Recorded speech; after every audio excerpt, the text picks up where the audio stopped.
Right.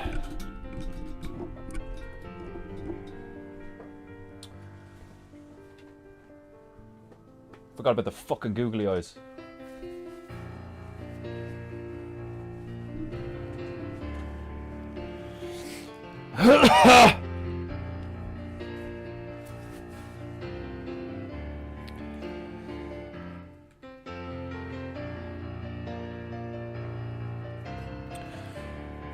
On this morning's intro, you might hear me eat some chicken nuggets in the background. Please forgive. Painting goo goo goo goo goo goo goo goo goo goo goo goo goo goo goo. Painting goo goo goo goo goo goo goo goo goo goo goo goo goo goo goo. Ha ha! Oh, Frem. Painting goo goo goo. It's painting fucking goo. It's painting goo. Painting goo. It's painting goo. What the fuck are you trying to do? Looking at me like, oh no, you can't talk right now. Like, why are you trying to ask me questions while I'm singing a fucking song on the internet? Like, yeah, but I said I forgot about the googly eyes. Yeah. So that doesn't mean, oh fuck, I need to go look for them now. No, you have to go back to work. So just...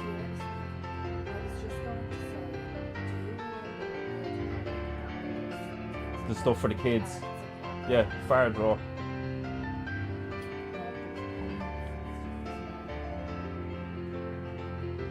Some of them might be under the stairs at this point, I don't know.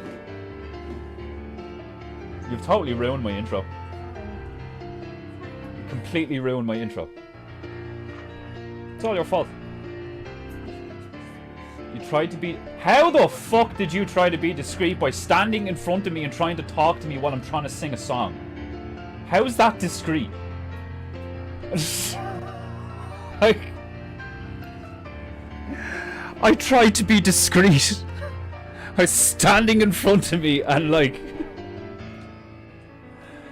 You know that thing bitches do where they try and mouth the word of something to you?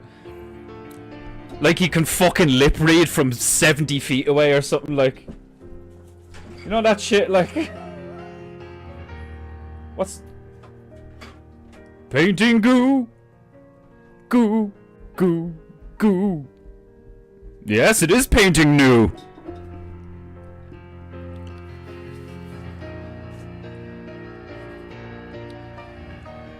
Painting goo goo goo goo goo goo goo goo goo goo goo goo goo goo goo. Painting goo goo goo. It's painting goo goo goo. It's painting goo. Painting goo. Painting goo. Painting goo. Painting goo.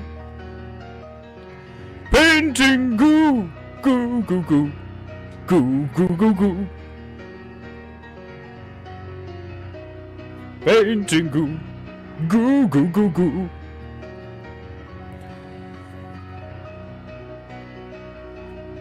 Ugh.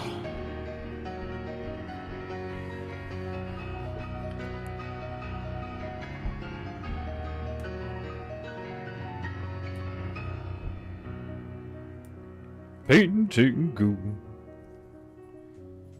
Painting goo. It's painting goo.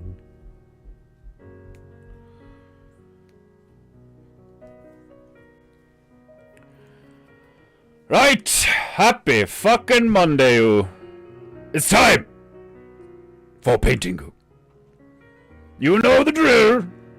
If you have any honor within your feeble, filthy mortal share, you shall pay the monkey. Pay the monkey, for I do not.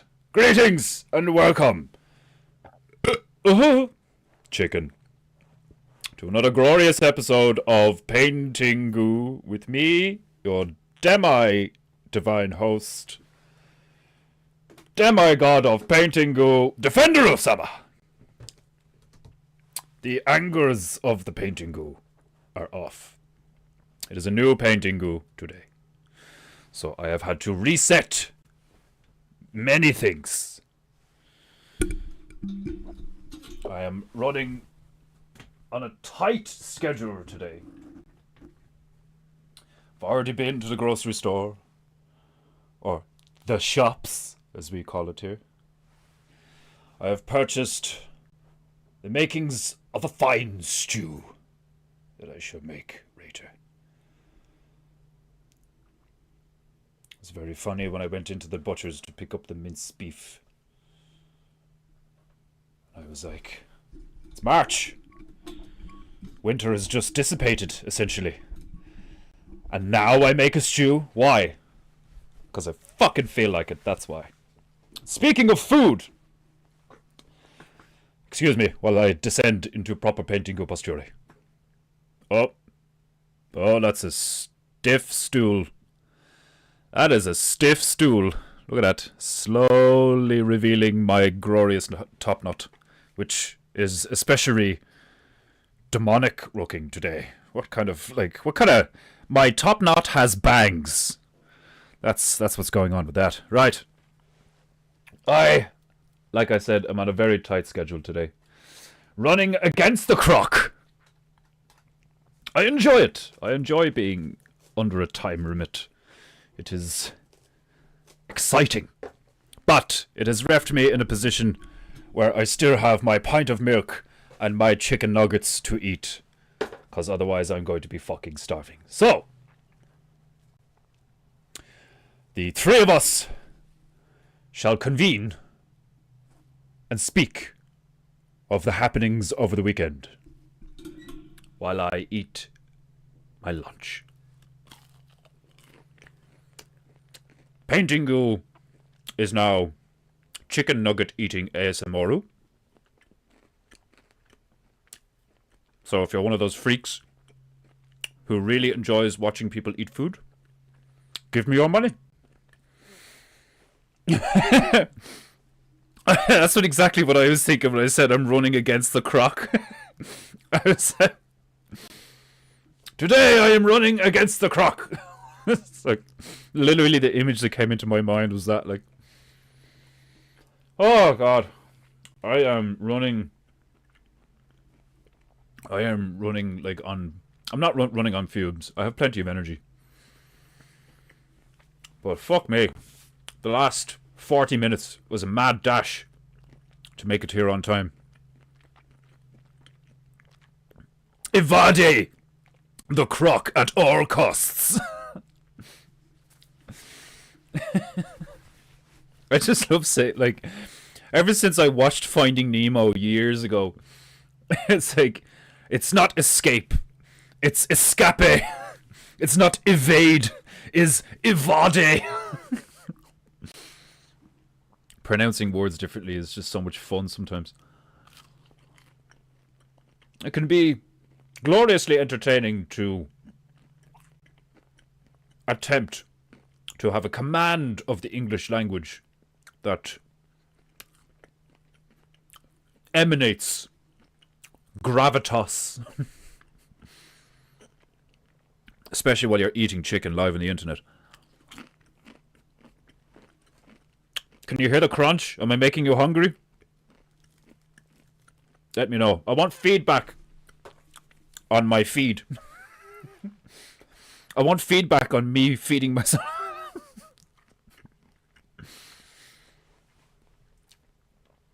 Is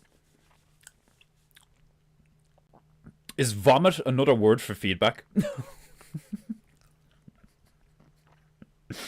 It's like somebody starts throwing up. And you're like, god damn, that's intense feedback. Oh god. So, for those of you who know,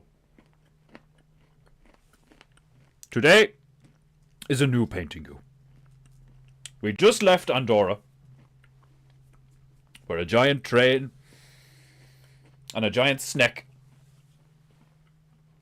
were locked in a fearsome battle over the jurisdictional rights to a village in Andoran.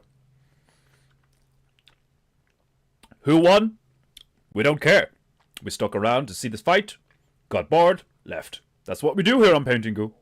We show up on our PEINTEINGU vessel on the coast of a random location in the realm. And then we unleash our PEINTEINGU abilities to cause some sort of chaos in the local region. We entertain ourselves by viewing said chaos for a set amount of time. And then before too many barnacles fixate themselves to the bowels of my boat, we fuck off to a new location, leaving the PEINTEINGU excitement to dissipate at its own leisure in our absence. In other words, I've spent the last 2 years, approximately, doing round trips of the realm, showing up in various locations, out of nowhere, with no warning, and using my remaining demigod abilities to essentially and cartoonishly invade different countries temporarily. It's not really invading, more like, could probably describe it as some form of fantastical rape. Forcing random locations to experience the glory of PEINTEINGU and then leaving. Like,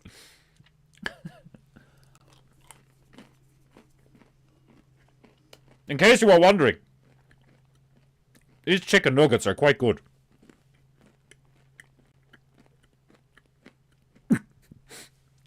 Crunching is audible. I hunger, and I ate 2 breakfast sandwiches. How dare you? Well, if you're anything like me, which I think you are, Desmond Summer, I could eat a very satisfying 3-course meal. You know, appetizer, main course, dessert. And within an hour, if somebody has the right kind of smell or visual or food going, it doesn't matter how full I am. My eyes are always bigger than my stomach. So I was like, is that steak? Is that steak? Too much steak and chicken at the bear meetup. Oh. Like, aren't you glad you drive forklifts for a living? You just sit there while your mechanically powered chair picks up everything for you.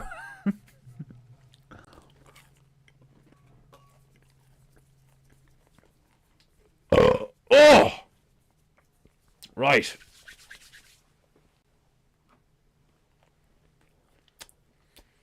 This is what you get as a Japanite.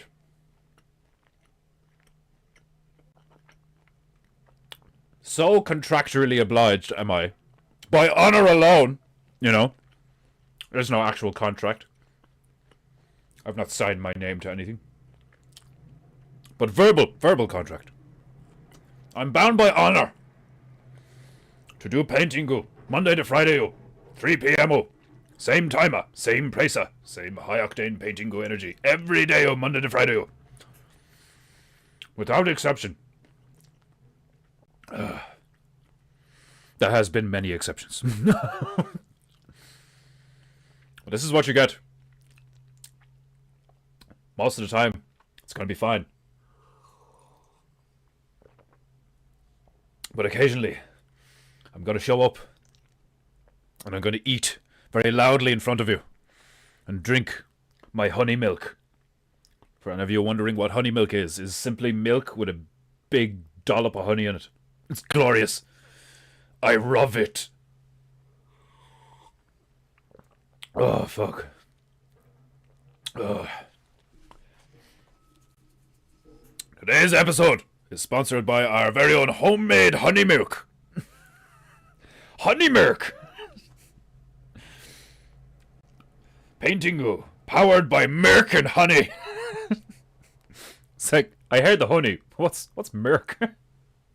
Is he trying to say milk? What is this? Look at me. I am a disgusting human. Tiny droplets of milk on my beard. I have a milky mustache. Okay. Speak not such blasphemy, Sabaru-sama. There is no such thing as too much. That's very true. One cannot have too much steak. I just want to eat these chicken nuggets before they go cold, because otherwise they're just going to waste. Nobody eats cold chicken nuggets.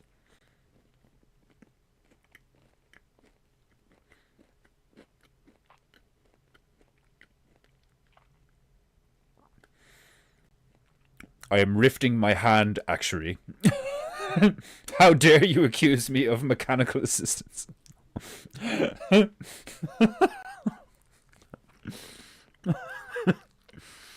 How dare you? My back is broken.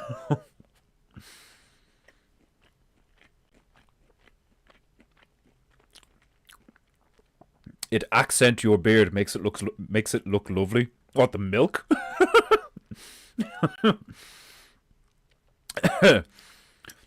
Allow me to leave those milky highlights in my beard.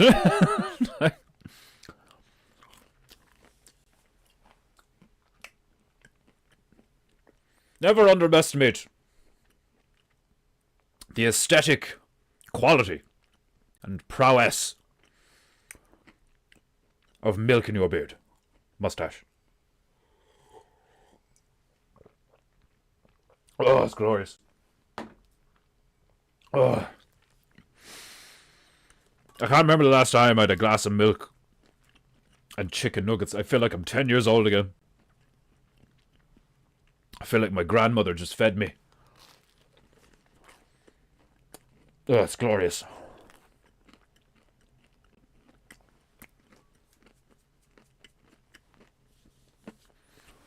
Salty. Milky. Salty milk. Forgot what I said.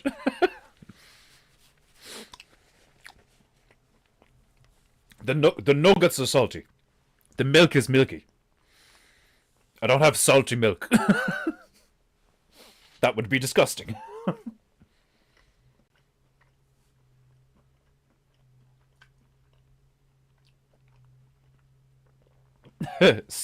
Stabaru-sama.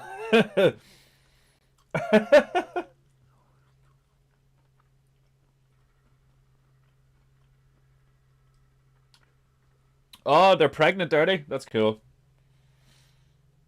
I wonder how many bears have been born in the bear community. Like, since the beginning of bear, you know? Instead of like, since the dawn of time. It's like, since the dawn of bear.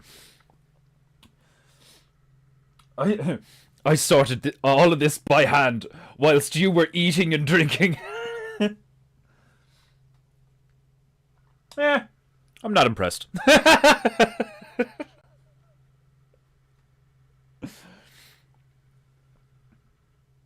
How heavy are they? They look not heavy at all.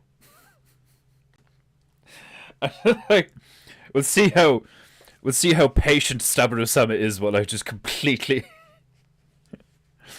fucking disregard and belittle his hard labor.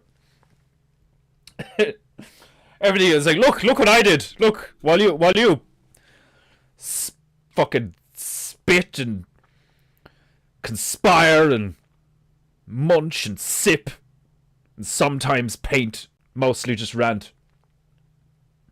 I have lifted all these things. I want to know how much all that weighs. I'm not convinced. Not convinced at all. What is it? Looks like fruit or something. Are they tins of shit? Oh my god, it's Campbell's soup! It's Campbell's soup! That's hilarious. Oh, that's hilarious. 40 to 60 pounds cans and it's a ragu. I'm making a stew later. It's going to be delicious. Unfortunately, don't have time to make dumplings, which are typically the best part of a stew. But still going to be an excellent stew nonetheless. You can count on that. Oh! Oh, good God. My rapid eating has produced gaseous clouds deep in my bowels. 40 to 60 pounds cans. What's that? 40, 60 pounds per shelf? Because if it's per pallet, that's fucking mad, like. Most pallets, even pallets of light stuff, most pallets would fucking kill you if they fell on you. Even if it's just boxes of feathers or something, like, you know. It'll fuck you up. Being in a warehouse is very dangerous if you're not, like, aware of your surroundings.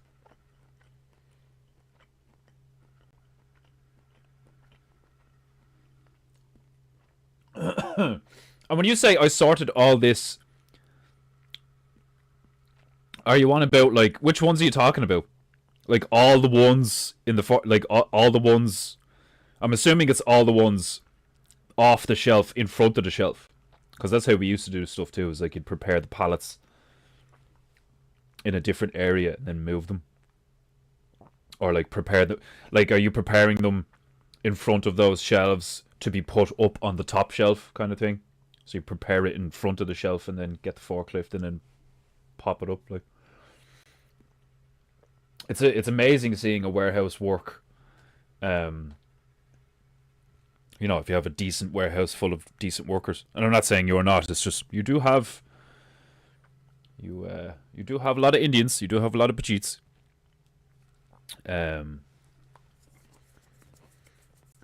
It's almost like watching a beehive or a clock, you know, or like a 24-hour. What do they call them? 24-hour, like a, what do they call it? The sped up reels. The fucking time lapse video of like a high traffic area, say like Times Square or something, or some place in like China or Manhattan. Or you have like a fuckload of traffic, and you get a time lapse of that over like 6 months or something. And watching all the parts moving intricately and flowing and shit like that. If you're ever in a warehouse and you get the chance to just look around for a while, it can feel like that. I'd say Amazon warehouses look like that most of the time because they're so big and there's so much shit moving all the time. It's like watching an ant colony, you know. Fascinating stuff. Very dangerous. Like when you have like somebody flying around in a forklift with essentially just two huge like blades on the front of it, like. Very, very dangerous. Potentially, you know. If you're not a fucking retard and you stay aware of your surroundings, you'd be fine, obviously. But there's some people, even like workers. I've seen workers, like, you know, like I typically like wearing headphones while I'm working, listening to music. Most, like a lot of like laborers are like me. Stereotypical warehouse worker. Headphones on, listening to music all day, just working, looking at the clock, working, looking at the clock. Oh, it's lunchtime, right? Fuck off, eat lunch, come back, headphones back on, clock in, boom, boom, boom, boom, all day. You just get into a rhythm, like, you know. But then, depending on the place you're in, you can't, like, you literally can't have anything like that on you. Because you need to maintain awareness of your surroundings, because there's so many forklifts flying around. There's so many, you know, really heavy products, like fucking 40 feet in the air sometimes, up in these huge racks. Like when one of those things falls, it's catastrophic. Takes like hours or days to clean up, depending on what it is. The cost financially is huge. You know, it's crazy. Like, you have to be so careful. Every warehouse is like a Jenga tower, you know, in a sense.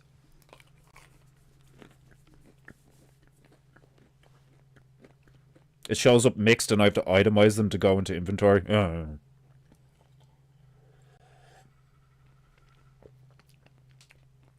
So you have to like break them down into like all the chicken soups, all the vegetable soups, and all the beef soups or whatever, all the mushroom soups. But they come mixed, so it's a pain in the hole. We used to have to do that with a few items, where they'd come mixed, and you'd have to open them all up, take them all out, and then group them all together, and then pack them back up. Like, it's so like the amount of stuff in everyday life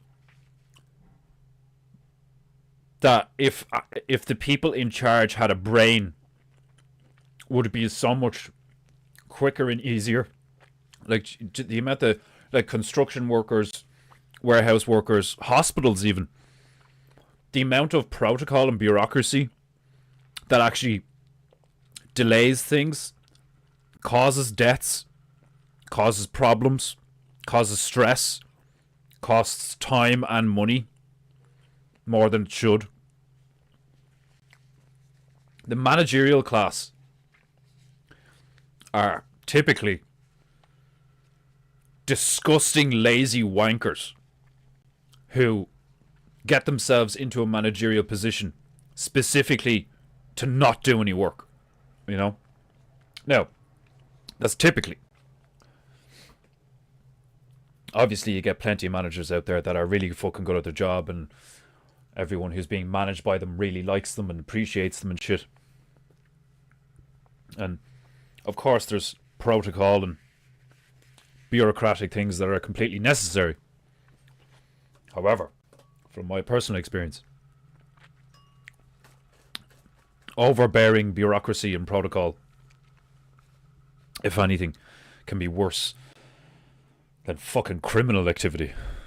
It can appear criminal, because if you're the one actually doing the job, boots on the ground style, and you're adhering to protocol made by people who have never done the job, they're just adhering to protocol on their end as well.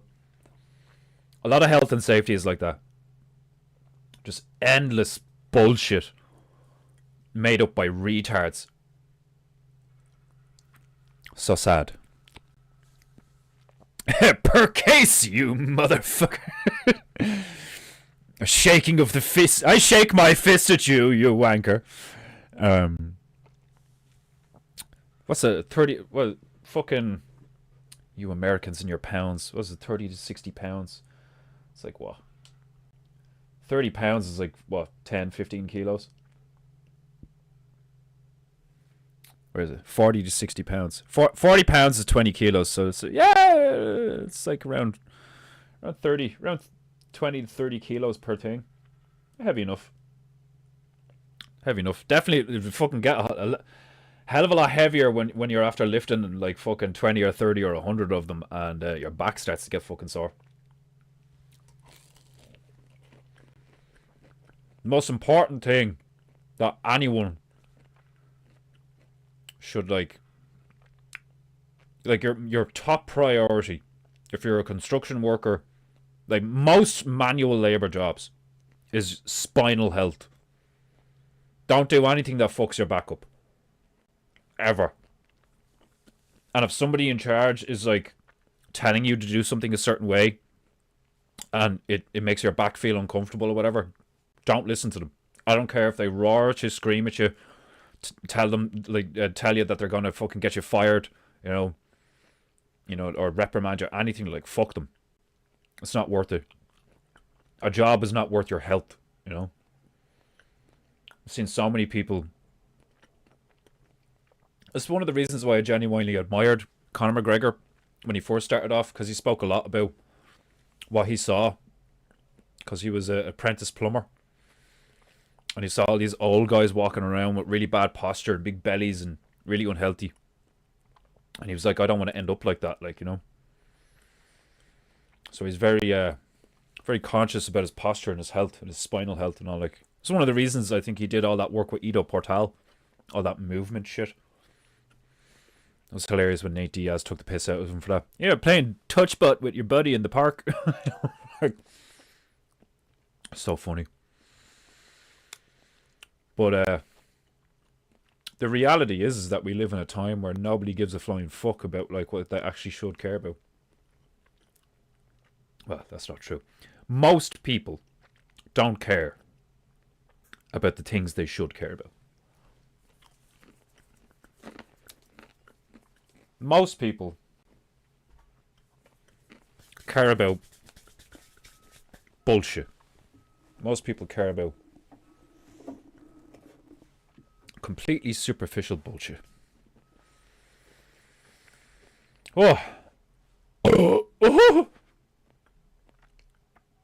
Well, you can all guess what that tastes like.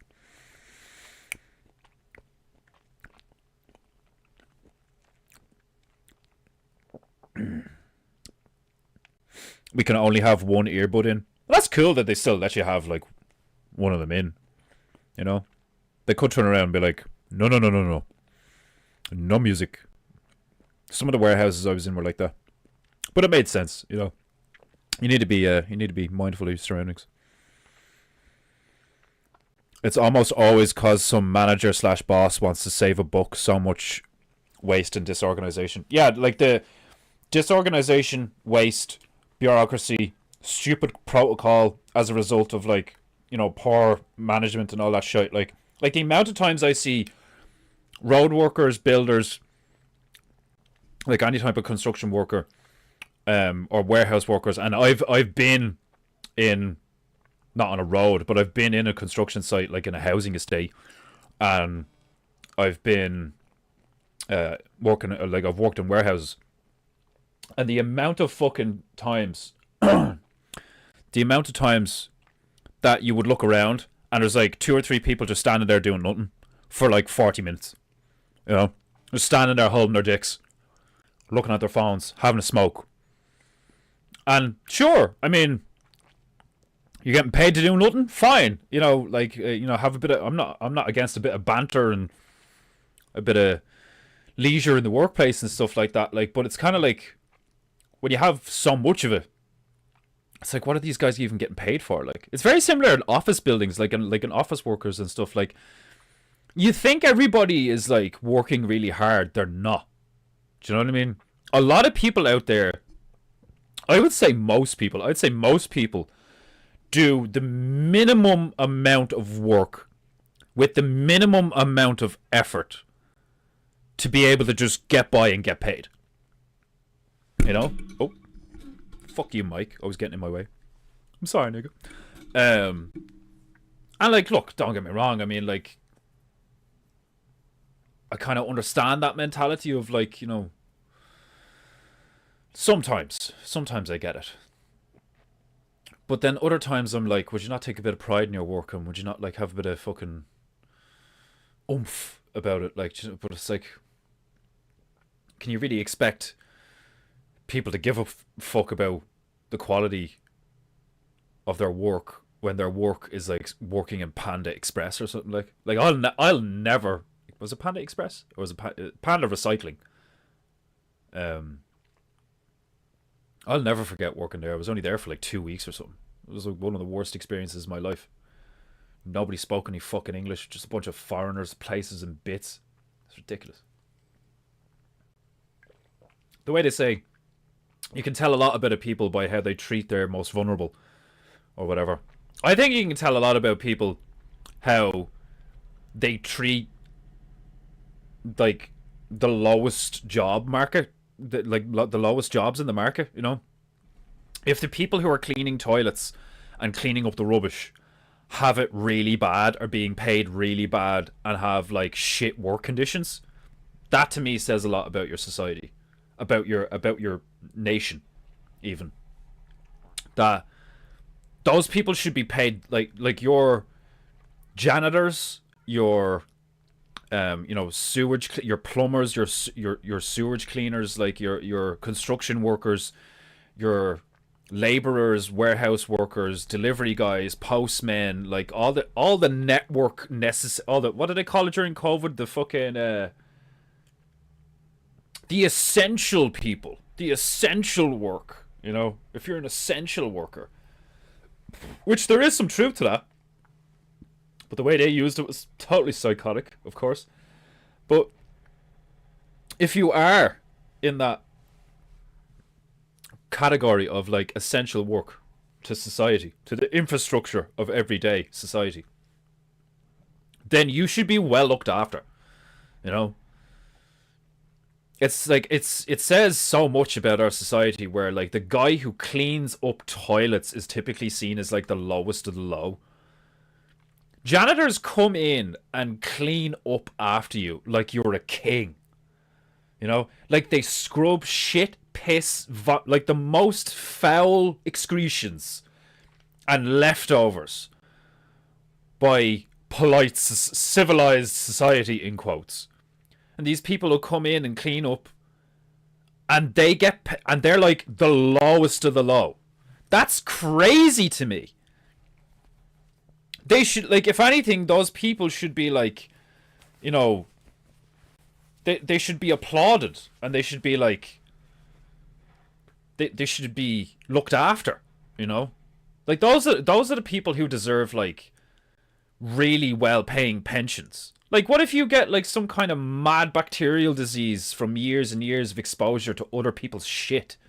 Do you know what I mean? Like all sorts of like, or years and years of using chemicals and stuff. That's happened over the decades where you have all these like people who clean up and, get rid of rubbish and like burn stuff and process waste and all this shit. Like all sorts of cancers, all sorts of infections, all sorts of like immune compromised diseases, like, and all this crap. Like, and they get paid fucking nothing.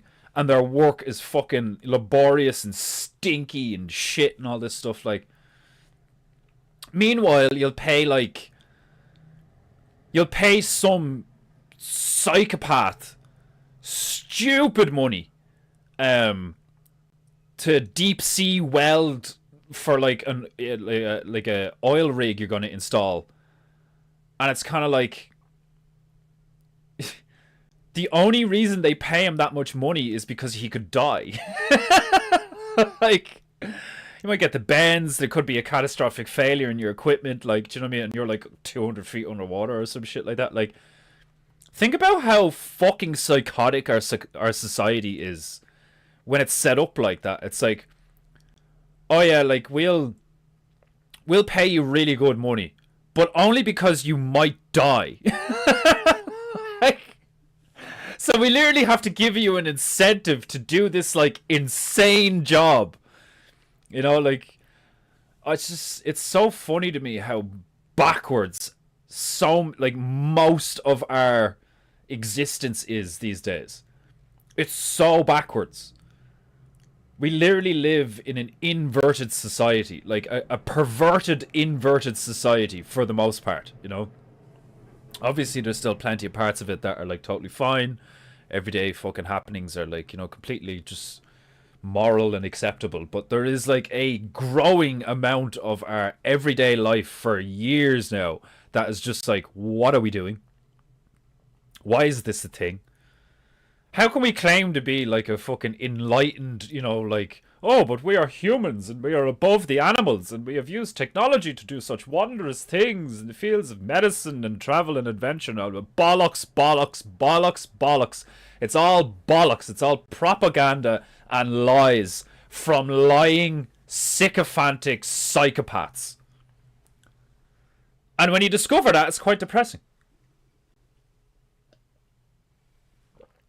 But once you accept it and get past it, that's something completely entirely different. And that's where we are, aren't we, ladies and gentlemen? My gloriously royal Japunaita, here to witness the glory of PEINTEINGU live on the interwebs. Right. I am fueled. I am fueled by chicken and milk with honey. It's glorious. Tastes amazing. You should try it. If you've never tried a big dollop of honey in milk, you should fucking try it. It's glorious. Okie dokie. You know the drill. Today we begin a new PEINTEINGU. So, shit, the hat's over there. I don't need her yet though. Okay. We'll get the tunes on, we'll get the map out, and don't any of you put a number in until I say it. Don't you dare. Margie, I'm looking at you. TJWK Ireland, good afternoon. Welcome, TJWK Ireland. We're gonna have to come up with a nickname for you. TJWK Ireland. We have a new randomer in the chat too. My glorious and royal Japonite. We have a new potential Japonite. Who is this? I'm curious. I want to put a face to the TJWK. Is this a business? Do we have a business watching PEINTEINGU? What is this? Anyway, I'm maxed out, Barasama. Welcome. So, how many pandas did you recycle? Thankfully, none. Thankfully, none. That would have been a horrific experience. Just like pandas coming in, like, and you had to like, what does that even mean? How do you what is entailed by recycling a panda? Like, to like remove, you have to like separate its DNA back into a black bear and a fucking polar bear, like. Oh god. If someone tries to chit chat in front of me while I am working, I tell them to piss off too, out of my field of view. Oh, that's hilarious. Now yeah, fuck that. When you're working and if two people just like stop to have a chat in your workspace, I've had that happen to me loads of times, and it's like, lads, get out of my way. Like, I'm working. I don't care what you're doing right now. You wanna fucking talk football? Do it over there. Mad shit, like. Without us janitors, you would all live in an abject filth. I know, like, it's so funny how, like, they look at people like, oh, this guy's a surgeon. This guy's a trauma surgeon. It's like, okay, so what does that actually mean, right? So today, in our existence, in our world, in our paradigm, in our current paradigm, to me, in my opinion, what that means is this gobshite has spent years studying, in quotes, medicine, right? And has been taught how to butcher a human body in various ways with the thought in mind that this is somehow going to help. Now, obviously, you have the argument of like, yeah, but what if you've got 3 broken ribs and a collapsed lung and all this shit? It's like, I mean, right off the bat, I could make the argument that like a horse with its leg broken, you should just be put down, you know? If you're that fucked up after a car crash or a fall or something, like, you know, I could make the argument that we should just give you a warrior's death. Like, you know, like, in nature, when something is injured, it either survives or it doesn't, you know? I mean, the lions I've seen with one eye or, like, you know, half of his mane missing or some shit, or, like, you see a rhino with, like, a limp or some shit, like, the idea that when somebody, because think about it, it's almost like not facing the consequences of an action, you know? It's almost like biological usury in a sense, where it's like if the way things happen now is like, you know, oh, I feel quite ill, perhaps I should go to the doctor. You go to the doctor diagnoses you with cancer because of your, in quotes, symptoms, and then you get filled with fear and, like, you know, paranoia and all this shit. They tell you you're sick and you believe them. They tell you that that they have to do these certain things, and we just accept it as a reality. Like, you know, human beings get looked at like cars now. You know, oh, we'll just snip this off, pull this out, put one of these in, and sure, like I could get a pig's heart and slap that in there, and that'll work. You know, and it's like. No one's gonna fucking, you know, point out that like most of the shit that we do these days is like utterly psychotic and has no basis in nature whatsoever. Like, we've gone so far away from like our original coding and our original task or whatever, that we don't even know our original task. We don't know who we are, where we came from, who or what God is, or which one to pick, or which one's real and which one's fake, or which one's good and which one's bad. You know, like, and then you get all the wankers that are like, yeah, we do.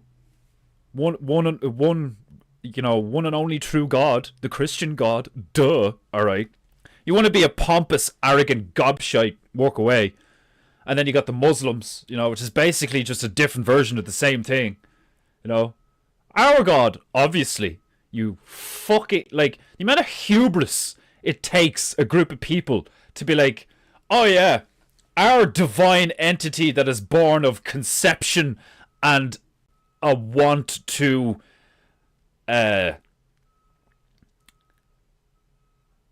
semantically explain the experience of our own existence. Like, do you know what I mean? It's like you're trying to allegorically, metaphorically, and through fucking story and narrative and example and anecdote and all this shit, be like, this is where this comes from, and God made this. It's like, God is like the fucking cop-out for like most shit. Why did that happen? God. Why is that there? God. Why do they look like that? God. Like, no wonder science was like, all right, let's actually figure out why, you know? But then science gets corrupt, and now we live in an age where it's like, well, why is that like that? The science. Well, why do we do these things? The science. Now it's even worse. At least with God, there was some kind of subjectivity, arbitrary, kind of vague, you know, half-truth, truth, untruth to it, where it's like, there is kind of a meta-truth to like, oh, why does the water fall down the rock? God wills it. Okay, yeah, I get that that is kind of an answer, but it's not really an answer. But it's more of an answer than, in my opinion, a hell of a lot of the fucking, like, essentially propaganda, you know, that's been existing since, like, the end of World War II. Easily. With all the rocket science and all this fucking shit, like, you know. Oh, it's not exactly rocket science. How complicated do you think rocket science is?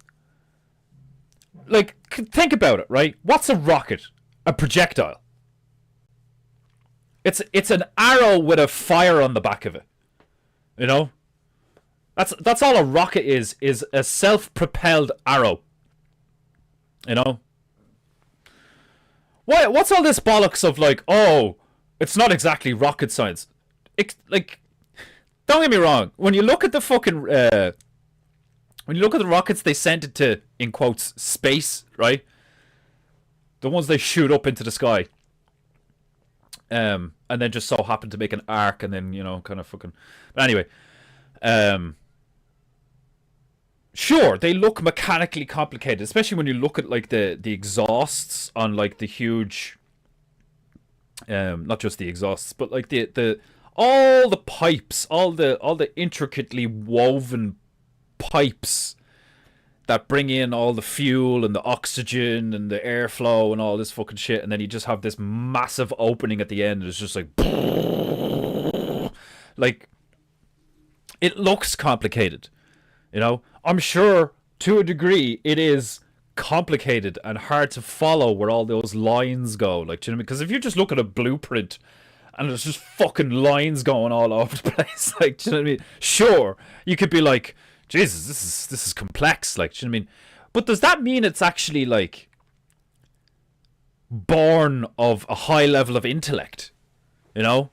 Sure, there's, like, a moderate intellect involved where it's like, oh, well, if I put, like, a force-producing thing that can push stuff on the end of a cylinder, or an arrow-like object. I could I essentially create a self-propelled bullet or arrow, you know. And like when you're talking delivering a payload to a place that's a fair distance away, like intercontinental ballistic missiles, it makes total sense. Push the button, thing goes boom, and then when it hits its target, it goes boom. You know, total fucking sense. But the idea that you would spend all these like hundreds of millions, like billions now at this stage probably, of American taxpayers' dollars or funding from the government, which is basically the same thing, on building rockets that can go to distant rocks. Because think about it, like the moon. What's the moon? Well, allegedly it's a big rock. It's a big rock with nothing on it. Apparently it has a dark side. You know, just sounds like a floating emo in the sky. Like, just, it's got lots of craters on its face and it has a dark side. It just sounds like an emo. Fucking. And then Mars is the next one. They're like, it's like how fucking retarded do they think? Well, I know, not that they think people are retarded, but like, we're gonna go to this rock, you know? Okay. What do we do when we get to the rock? Nothing. We plant a flag and then we never go back. We played golf, planted a flag, and never went back. Where are we going next? Oh, a rock, a red rock, not a grey rock, a red rock. That's like way further away. Why? Because we're going to take that red rock and turn it into like Earth. How? Terraforming. Why don't you just do it to the moon? Oh, it's not the same thing. It's not the same kind of rock. Like, if you can terraform Mars, why don't you terraform the moon? Oh no, because we don't want to do stuff to the moon because the moon controls the oceans. Does it now? Fascinating. A dearly beloved family member has a pacemaker, and I am very grateful for the medical intervention that allows them to remain living their life and remain in mine. Yeah. Like that's technology, you know. And of course you could like associate, well, we have technological advancements in the field of surgery and so on and so forth, like, but the fact remains that all of these surgeries involve peeling you open like a fucking fruit. Do you know what I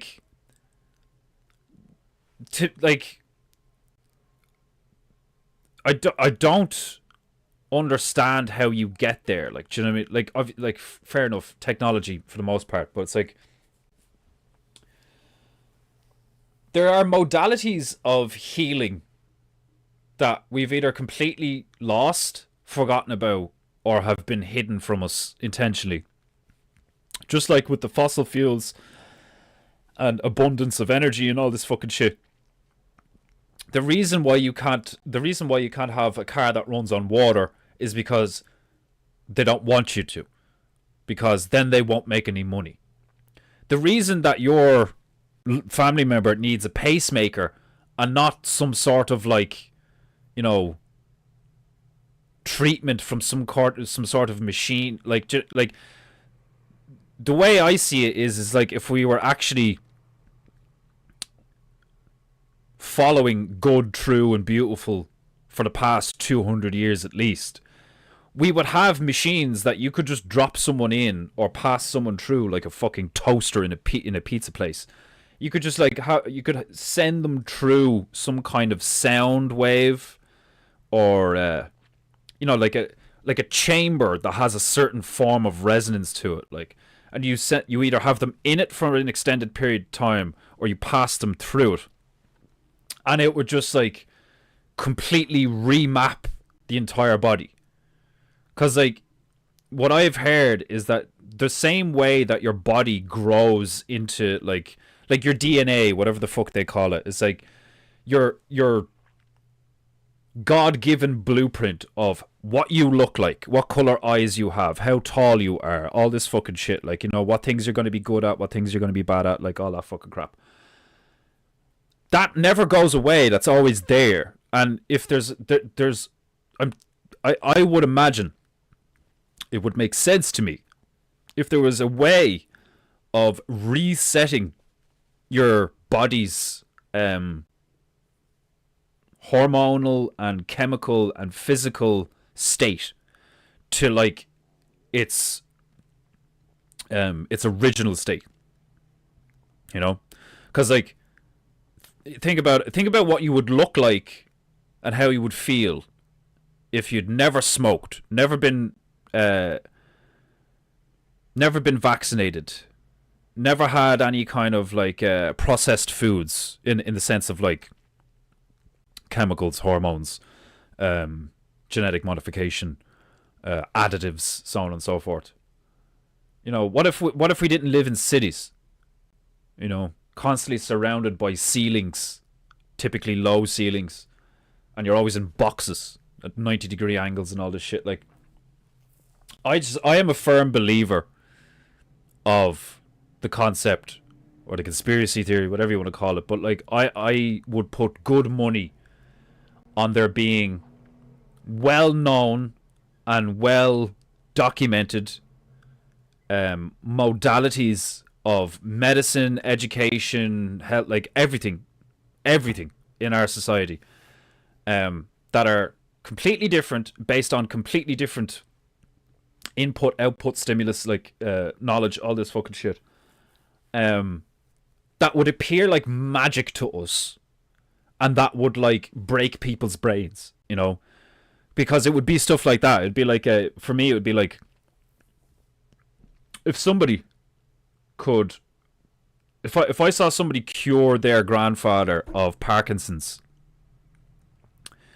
in like 5 minutes with something, a mineral, like a fucking tuning fork, I don't fucking know,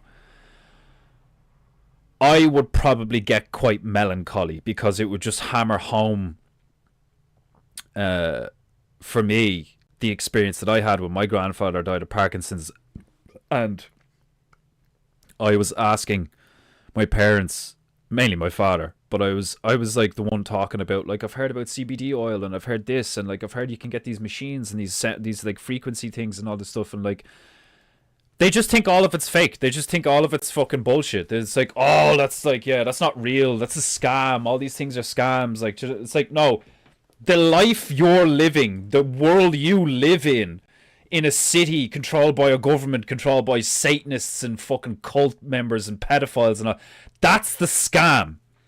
You know, that's the fucking, your life is a fucking scam.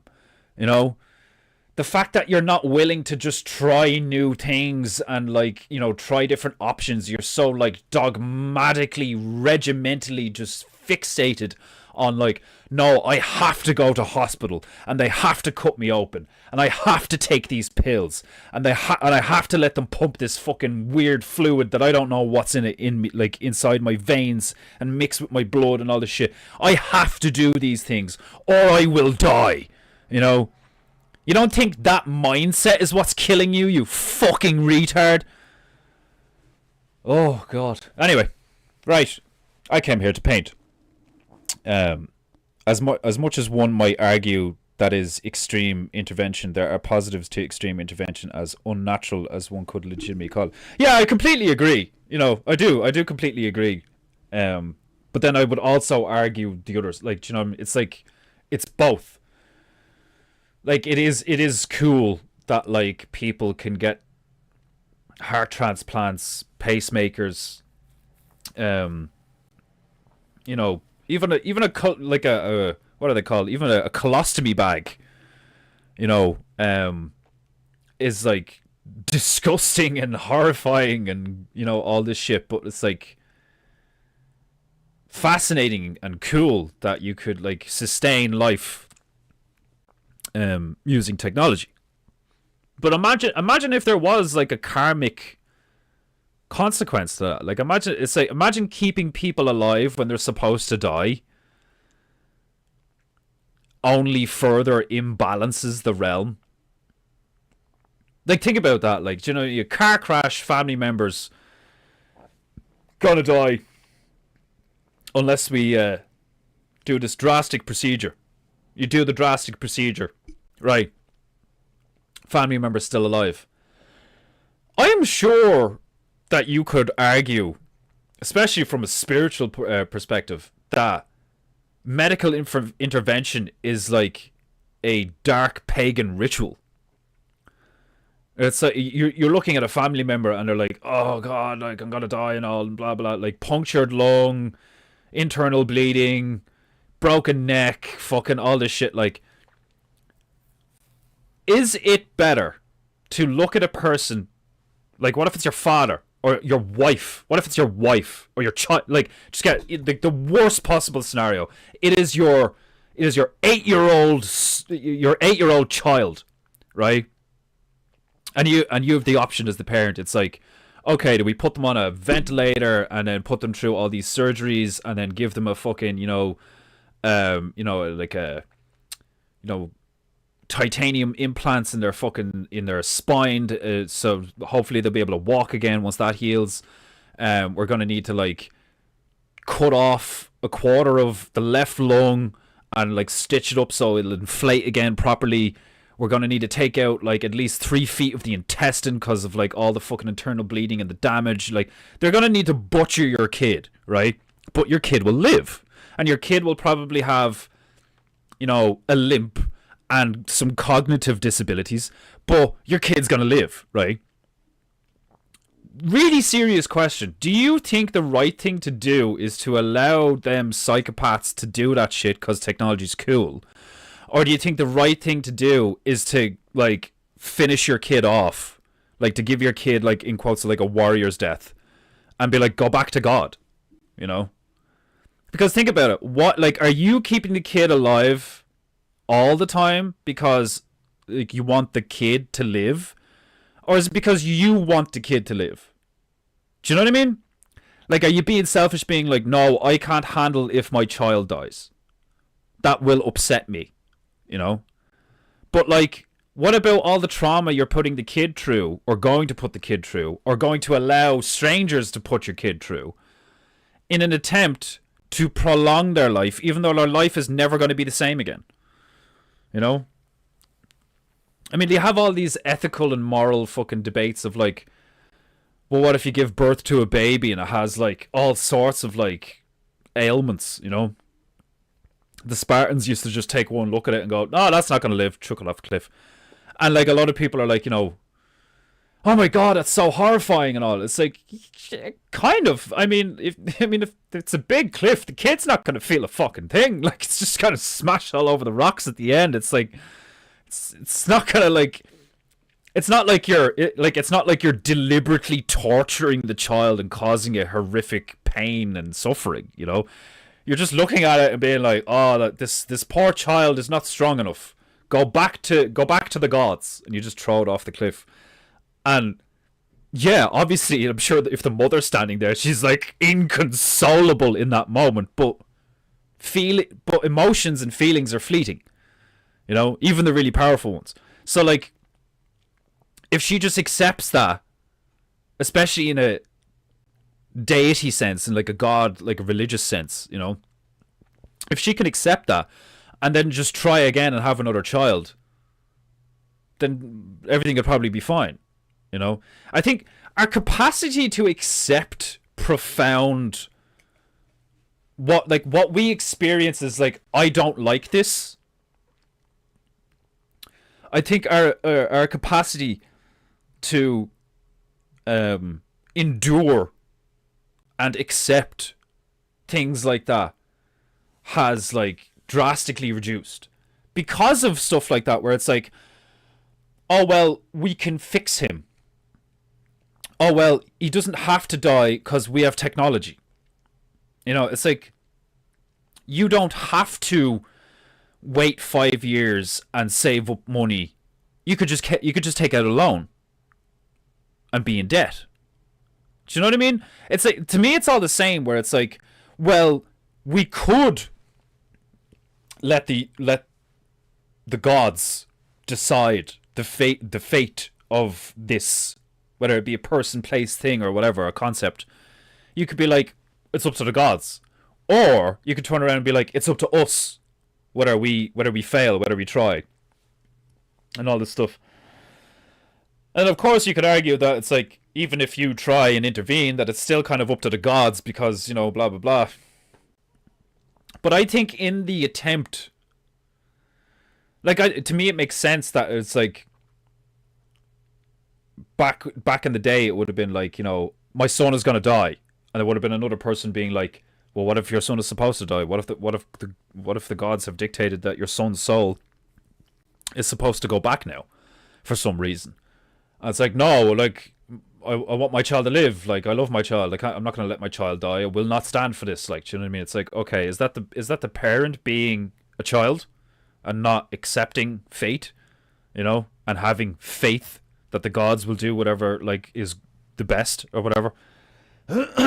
And then you go to someone who's like, no, I'll take him to the shaman. I'll take him to the witch doctor. I'll take him to this, like, because the surgeons, the physicians, they used to be comparable to witches, you know? That, like, a lot of them were seen as, like, against the gods for that exact reason, because, like, something would happen and then somebody would come up, like, somebody would be like, well, I have a way around this. It's like a loophole, you know? Just like the Jews would be like, well, you know, we'll do debt and interest for you, you know? It's the same thing. It's like, well, I could put a pig's heart in your chest, you know, and you could get another, like, 10 years of life. I think it's the same thing. My mother-in-law had one too. Yeah, imagine the amount of people who have pacemakers. Like, if an EMP went off, that'd be wild. They're kind of miraculous. Yeah, like, there is a lot of stuff. There is a lot of stuff these days that, like, I look at it and I'm like, is that tech or is that, like, some kind of divine alchemy that we've, like, we're starting to rediscover? I think a lot of the stuff that we attempt to do is, like, intrinsically known to us, like, instinctively known to us, but the way we're trying to go about it with the materials and the modalities and the concepts and the ideologies that we have now, it's like we're ignorantly using black magic, and we think we're doing good with it. And sometimes you could argue that we are doing good with it, but we're still using black magic. I don't know. I mean, obviously, I don't know. We'll get that on your tombstone. Here lies Defender Bear, and all that fucking shit. The moon allegedly controls oceans and ladies' PMS. Lol. Yeah, like, like, it controls the tides, and it also controls the fucking, like, the seasonal influences of a female's hormones and shit. Like, I don't know, maybe, like, I think it makes more sense for the moon to have something to do with the female cycle than it does for the moon to have something to do with how the water works, how the water moves on the realm. Like, because, like, when you think about that, it's like, so a giant floating rock orb, and, like, most people don't even take that into account. Like, do you know what I mean? Most people don't look up and go, like, there is a giant yellow circle in the sky and it's warm, and then there's a giant white and grey circle in the sky and it's cold,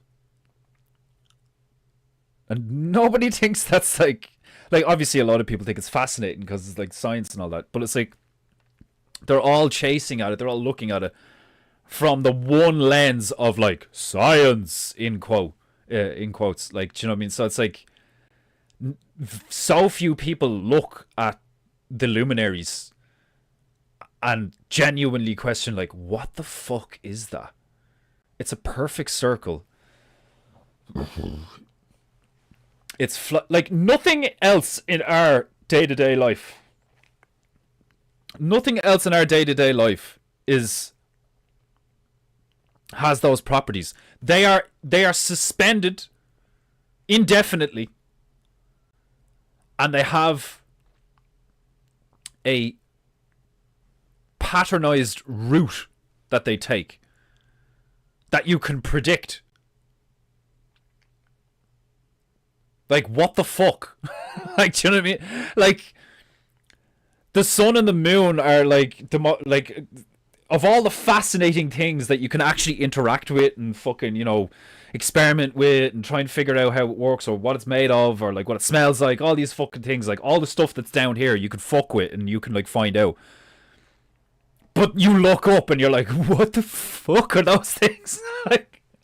Like, where did they come from? Who made them? Who put them there? How did they end up there? If nobody put them there, like, what do they do? Like, obviously, you can tell. It's easier to tell what the sun does because the sun, like, makes flowers bloom and makes stuff warm and, like, doesn't it, like, sterilize certain things and shit? Like, like the sun can, like, clean shit because it's so, like, it burns things. Like, that's. It's like it is easy to see how some people could see it as like, oh, it's just a giant exploding nuclear fireball that's never ending. It's like, okay, maybe, like, but like all known sources of fuel like burn out and you have to go get more of it. So like, and then that's where they come with their theory where it's like, oh, the sun will burn out 250 trillion years from now. Like, oh god, right, I need to start painting because I'm just gonna keep ranting. Why don't we have Bacta immersion tanks? Like, and start, oh right, yeah, whatever the real life equivalent that could be is possibly not allowed because of the medical industrial complex. Yeah, like it's the same with the oil barons and stuff. Like, the reason you can't have a water powered car is because they don't want you to, because they're cunts. That is essentially the reason. Like, you can talk about it in more detail where you're like, well, this is how we ended up here, and like, you would totally fuck up the system, and like, the only competition is sin and all. But there are people who came before you and they have laid claim to certain things, and in order to maintain their claim over those certain things, they are willing to kill you. That's essentially it. Bye, Margie. That is essentially it. They have laid claim to something, and in order to maintain that claim, they are totally willing to kill your ass. So they're psychopaths. They are greedy. They're greedy. They're cunts. They're just, like, the best way to describe these people is just demons. They don't deserve to be alive. They should just be pulled out of their places of position, and they should just be shot in the head. There shouldn't be this whole thing about it of like, torture them, burn them, they should suffer, like, fucking make an example of them, whatever. No, just pull them out, shoot them in the head, done. And then disperse all of their fucking wealth and shit, like, do you know what I mean? If the fucking South Africans can do it to us, then we can do it to whoever the fuck we want, right? Talk about fucking equality all the fucking time. What a bunch of fucking hypocrites and liars and fucking psychopaths. Like, oh, you can't be racist. Yeah, tell the South Africans that you can't be racist. Fucking wankers. I'm sure the reason I developed lifelong and at times extremely severe emergency room tier asthma as a tiny child was due to vaccines I received as an infant. Yeah, like, I had asthma. I had one of them big fucking I had like a huge inhaler. I was anemic. I was asthmatic and anemic when I was born. Very pale. And then like copper red hair for a while, and then it darkened and shit, like. But I was very pale and weak. I was like, that's what I used to say. I was like, the Spartans probably would have thrown me off a cliff. Maybe. I think I was like a solid baby though, still, in terms of like weight.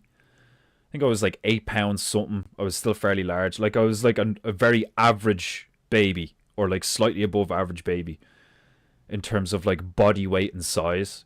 But my internals were like, obviously I had some kind of what would you call it? Obviously, I suffered from some kind of birth defect in my abdomen because I'm like I got a hernia when I was like 8, which is just like like apparently that just does not happen very like at all really. So I had like I had like a very thin abdominal wall at that particular spot. Apparently, it's something to do with your umbilical cord. I'd say it's because you get vaccinated, and then you get all these like injections and shit. Because they're like, oh, there's something wrong with you. You need some of this, right? So they fuck you up chemically and hormonally when you're born. And then at the same time, my ma breastfed me for like a bit and then switched over to formula because she's a coward and a fool. You know, like this whole like, oh, my tits are sore. Like, I fuck you, right? And women bitch about fucking everything. Oh, you guys don't have to give birth. Oh, we get sore nipples from the babies feeding. Oh, fucking like. So you're gonna complain about the fact that without women, the species dies. So that's how much power you hold. You have so much power that when you can literally just take your clothes off and stand in front of a camera and earn a living. That's how much power you have. And you've the fucking neck to complain? Oh my god. Every man is like completely expendable. Every man is expected to just produce value out of his hands. Or what? Or he's worthless. Think about that for a minute. If you don't produce something or enslave yourself and produce value, you are seen as worthless, expendable, nothing. But a woman has inherent value by the fact that she is alive. And you cunts have the fucking neck to bitch and moan. It is deplorably weak. It is pathetic. That's why I respect strong women who like don't fucking act like cunts, you know? I love my man, he's a hard-working man. I love my children, they're beautiful, blah blah blah. And she like gets up early, she cooks them food, she cleans up the house, she fucking does what women are supposed to fucking do, and she keeps her fucking stupid bitch mouth shut. Because the amount of fucking stupid bitches right now, it's the same with the males, don't get me wrong. I'm sure there's a lot of women who would hear this right now and be like, oh my god, what a misogynist. It's so far from, like, I love my sister. Do you know what I mean? Like, I've had so much respect for females over the years. That's one of the reasons why I have these opinions, is because they don't deserve half of it. This soy boy beta cuck fucking, you know, idolization of women has made us so fucking weak. So fucking weak. And it's the same as fucking everything else. It's like our dependence on technology has made us stupid. Our dependence on this, our fucking our need for that, our addiction to this, our everything. It's made us stupid, weak, ignorant, all these fucking things. Like, ugh.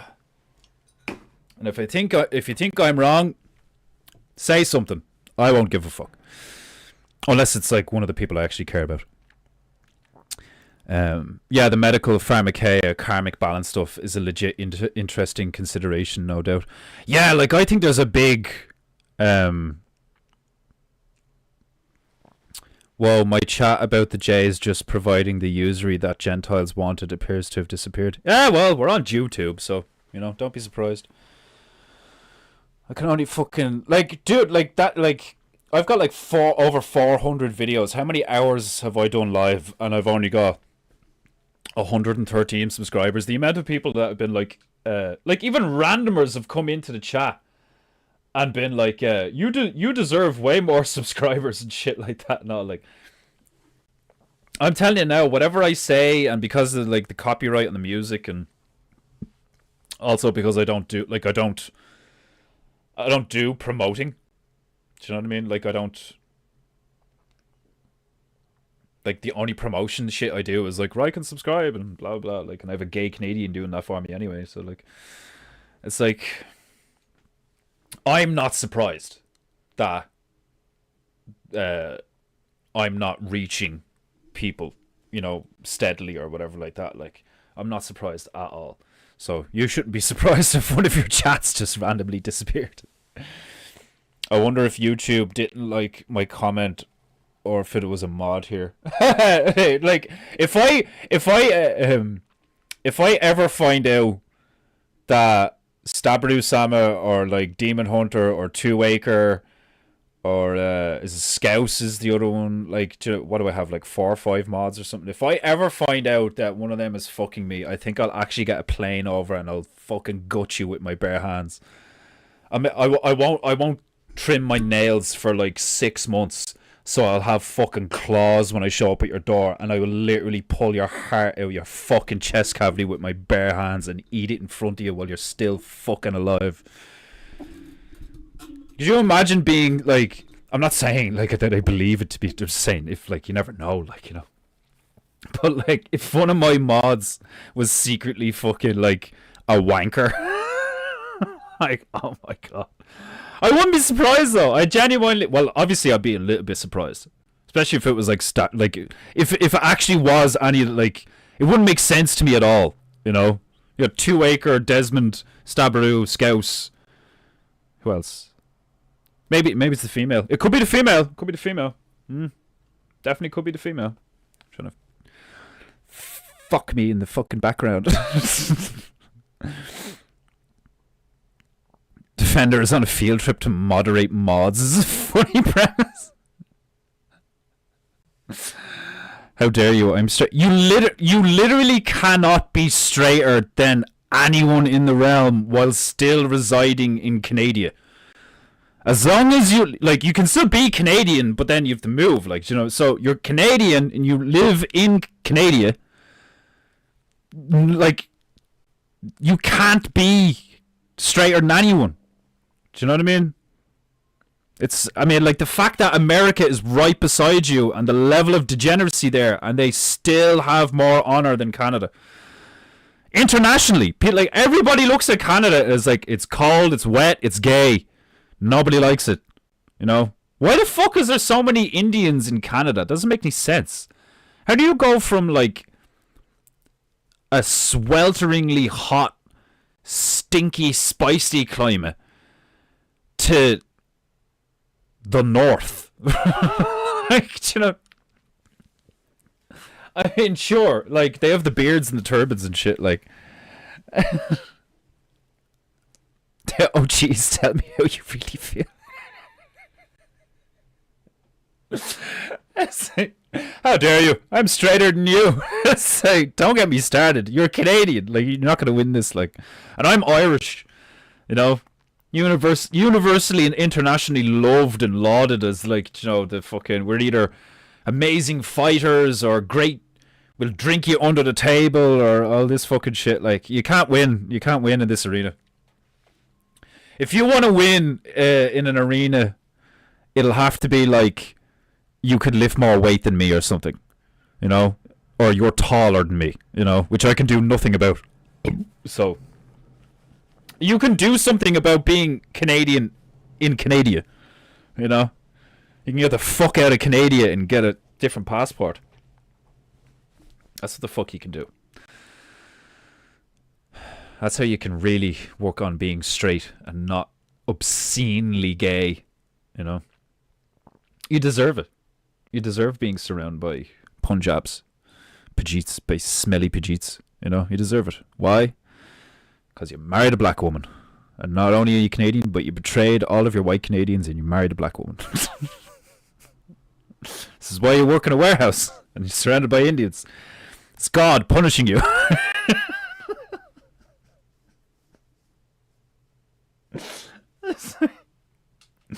Right, I need to stick tunes on because I'm just like I'm just like barking now. It's like, come on, say something! Fucking say something so I can just like rag on you for like...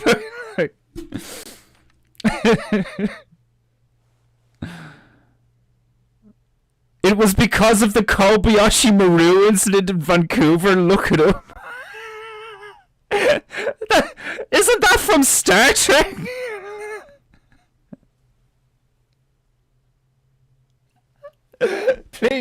Please tell me that's not just from Star Trek and it's actually a legit thing that Star Trek used. Because if you just reference Star Trek, it's because the Kobayashi Maru incident in Vancouver. Look it up. Are you serious? Is the Kobayashi Maru thing actually real? I swear to God, I thought that was just a fucking thing in fucking Star Trek. How do you spell this thing? Kobayashi Maru. Yeah, it's a fictional spacecraft training exercise in Star Trek continuity. Oh, fucking hell. Fictional. What does it mean? It's fictional. It's because of the Kobayashi Maru incident that happened in Vancouver. Look it up. I knew when I read that. I was like, what the fuck are you talking about? The Kobayashi Maru incident that happened in Vancouver. Look it up. Oh God, you're hilarious. At least I have a soul. It's like, well, like, you could look at it a different way. It's like the thing that makes gingers better is the fact that we don't need a soul. You know?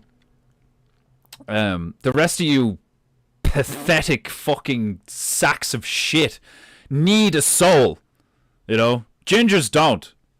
Because we're demigods. We still have the divine bloodline within us, you know? It literally seeps out of our fucking hair. That's why it's sometimes copper blood red, sometimes it's gold, sometimes it's like, you know, the auburn or whatever like that. Like, but that's literally what it means. It's like our it's not vitamin D. It's like, well, it is in a sense. It's vitamin divine, you know, like the divine vitamin is produced automatically, instinctually, inherently in the bodies, deep within the bodies of gingers.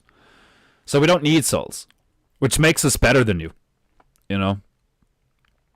The innumerable scum that inhabit this realm should bow before all gingers. And after they're done bowing to the gingers, they should bow to the blacks. And then they should bend over and prepare to receive. Star Trek stole it from us. The writers of Star Trek were like, did you ever hear about that fierce battle that took place in Vancouver? It was a no-win scenario. It's between an orca and 5 great whites. Right. Okay, you know the drill. Even though we've already been here for an hour and a half, I am going to place my royal rag on my demi-divine knee in preparation for the goo.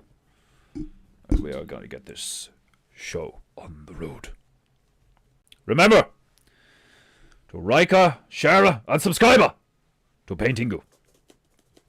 Smash that like button like it has insulted your ancestors. Or just your mother.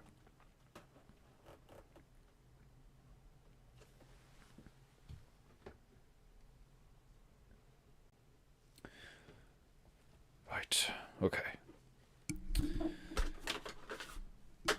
Right.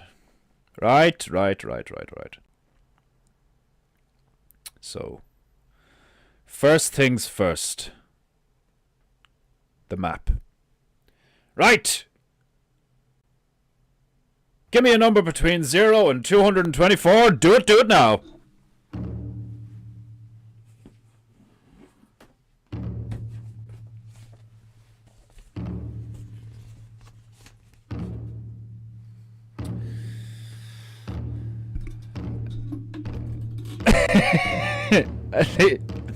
And he said, I'm dying here. I swear it's real on my life.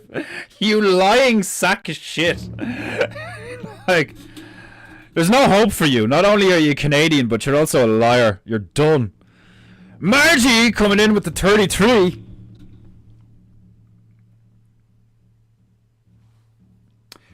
Burkina Faso. Where the fuck is that? Burkina Faso. It's French. It's a French colony. 33. Burkina Faso.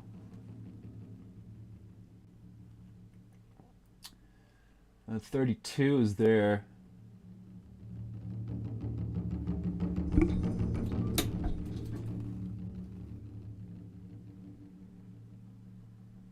I'm guessing it's mainland Europe somewhere. I could be wrong though.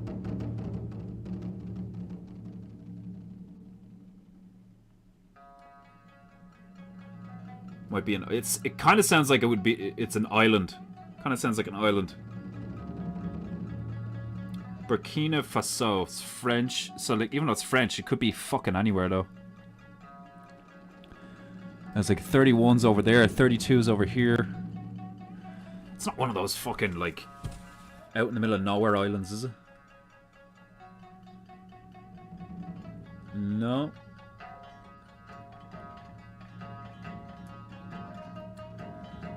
Can you fear it? Can you feel your chi building deep within you?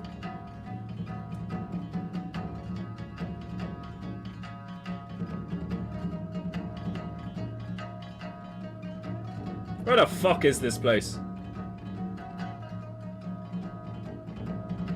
It's in fucking Africa! Bollocks! PEINTEINGU! PEINTEINGU. It's PEINTEINGU.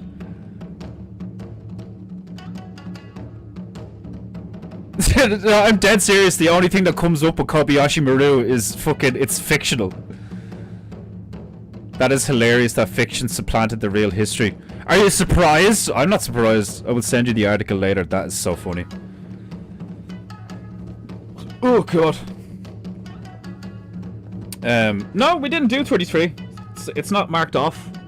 We probably did 33 on the old map, because remember the old map got fucking destroyed before we finished it.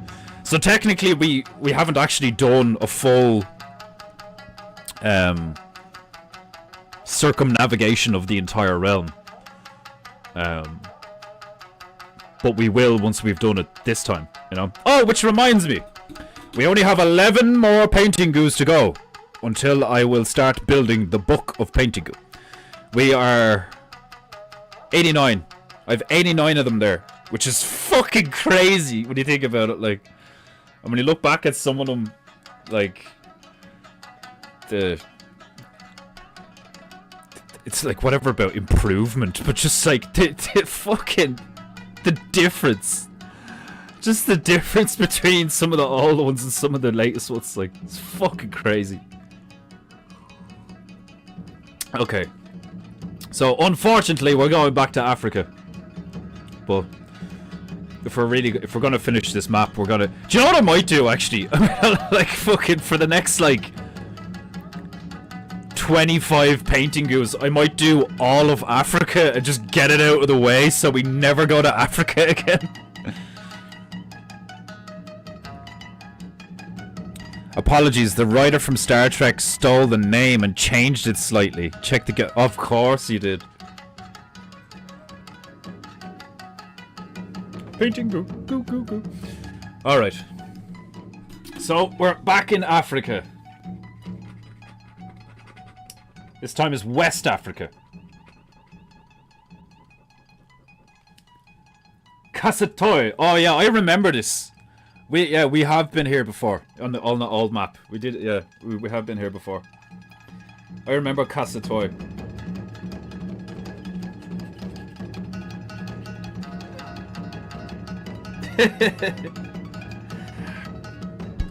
Kasatoy, which is like CASSE-TOI.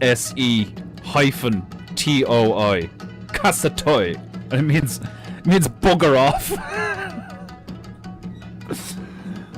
Bugger off. Right. So we're headed to the west of Africa.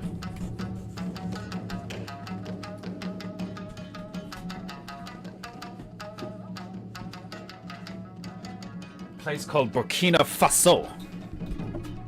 Now, I will look up an image for the background painting. But now we have to do the hat.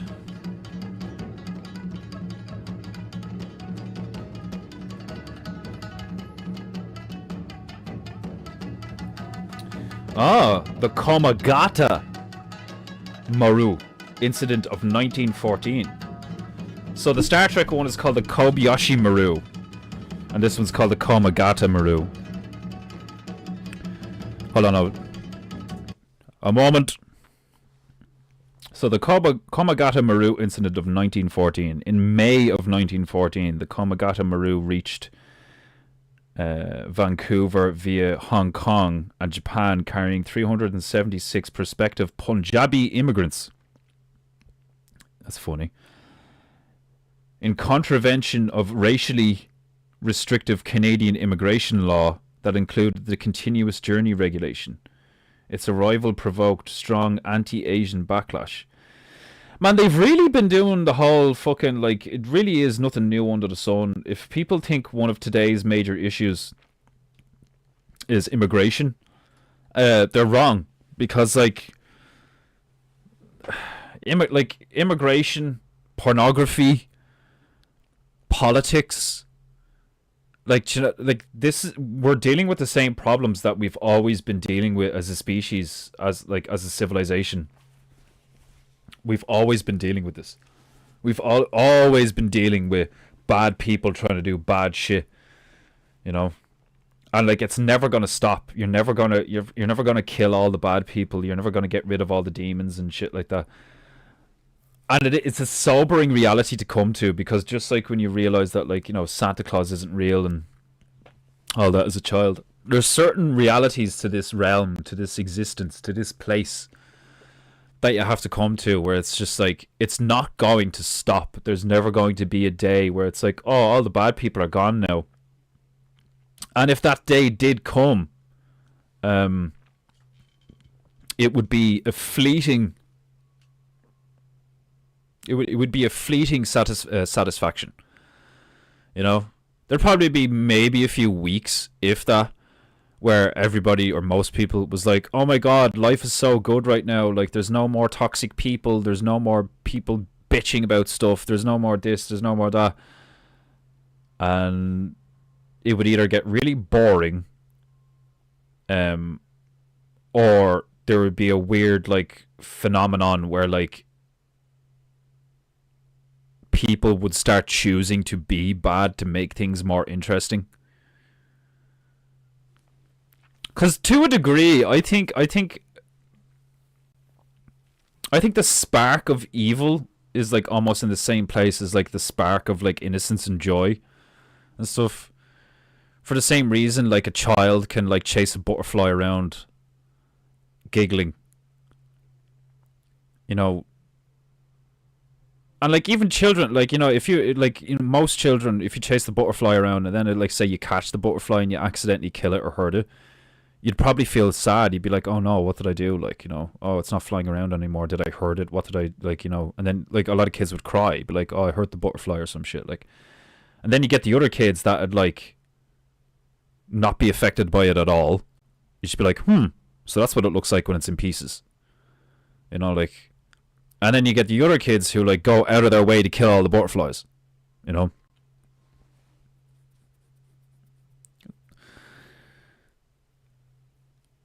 Like, how do you define that? Is one evil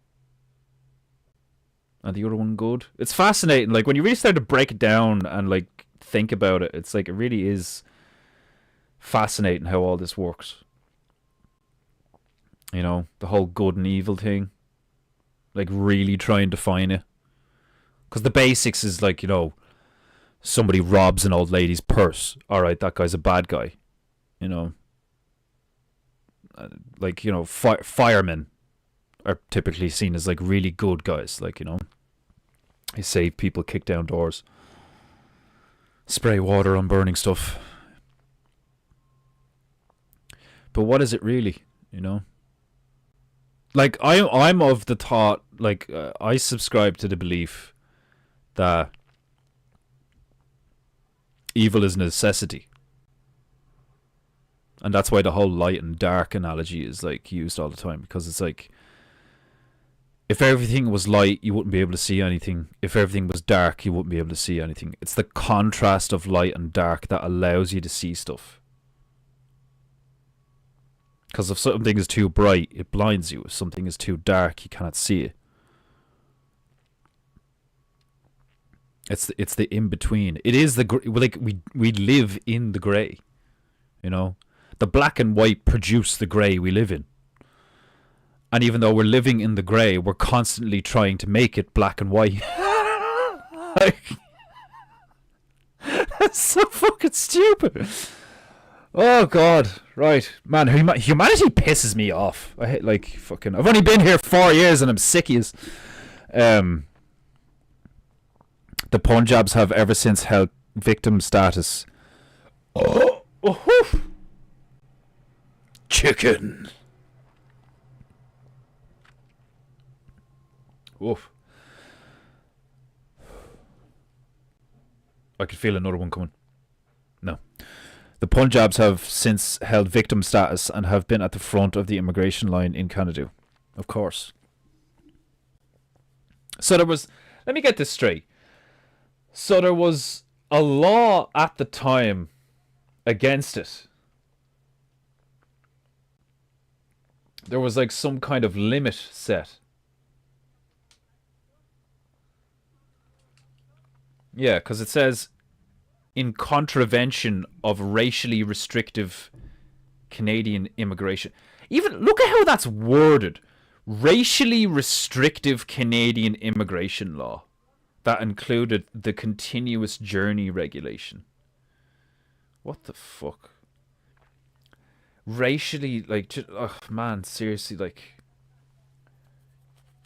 that's one, like, the fact that, like, all the woke shit, like, you know, got as bad as it got and all, like, you know, how funny is it that for years it's like, oh, are you a racist? Do you not like black people just because they're black? Are you a racist? That means you're evil. Like, even if you did find someone who was, like, staunch, like, you know, violently racist, you can't just immediately give them the category of that person's evil. What kind of racist are they? How racist are they? Why are they racist? You know, you can't, like... That's like... I don't know, like, you could fucking... come across somebody who does, like, who just fucking hates bananas. And it's like, have you got something against fruit? It's like, what? Like, what a retarded question. Like, do you know what I mean? It's like, I fucking hate bananas. Can't stand them. They smell bad. They're an ugly looking fruit. They taste like shit. You know, like, I hate the fact that you have to peel them before you can eat. Like, just everything about them. Like, do you know what I mean? Like, and for some... Even if you heard all that, it makes no logical sense to go from what that person just said to, oh, so have you got something against fruit? That makes no logical sense. If someone goes, I fucking hate blacks, why do we call them racist? Do you know what I mean? Like, just because somebody hates black people, for whatever reason, how does that mean they're racist? Surely a racist would hate instinctively and intrinsically for various reasons or whatever all other races other than their own. That to me is a racist. Do you know what I mean? Like, if you're a real racist and you're white, then you hate anyone, or not even white, like Irish, right? Say you're Irish and you're actually a racist. To me that means that you have to hate everyone who's not Irish. Because then that makes sense to call you a racist and then to slap you with the moniker of, like, he's probably an asshole. Like, do you know what I mean? If he hates everyone who's not Irish.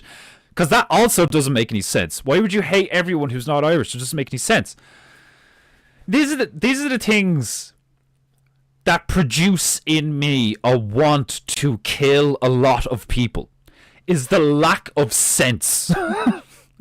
Because for years I've been told that I can't say the word nigger at all for any reason whatsoever, and if I ever do, that makes me a racist bigot, right? Which makes me a horrible person, which makes me somebody who should like burn in hell, if you believe in that sort of thing, right? But in the same realm, in the same existence, right? In the same time period, that people will claim that I am racist for whatever fucking reason, if I say nigger, or if I say black, or if I fucking say the wrong joke, or whatever, like, do you know what I mean? If I say fucking, like, Jesus, that's a lot of Kit Kats Tyrone's eating now, or some shit, like, you know, like, anything. I'm a racist white person. White people are so racist, all this fucking gobshite bullshit talk. Meanwhile, in South Africa, the fucking blacks can get up like, kill the boy, kill the boy, like whole fucking parades about killing white people, white farmers, fuck the white people, fuck the white demon, kill them, we're gonna rape them, we're gonna kill them, we're gonna steal their land. And I'm sorry, where are you? The people who call me racist, the people who have like, where are they now? They scatter like fucking rats when a door opens. Like, they're just gone. Why? Because it doesn't make any sense. Why? Because they're grifters. That's all it is. You've got people who grift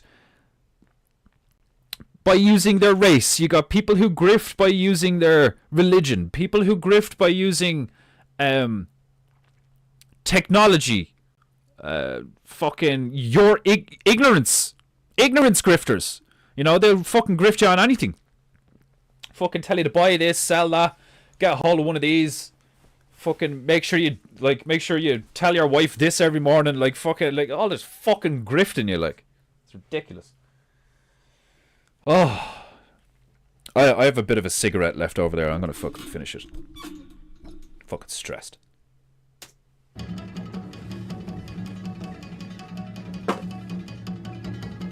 Christ. Fender ass.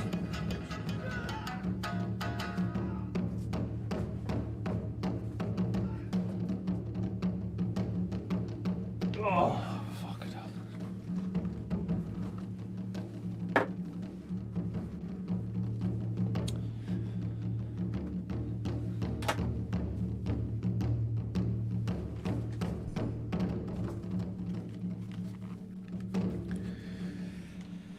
Right, time for the magic hat.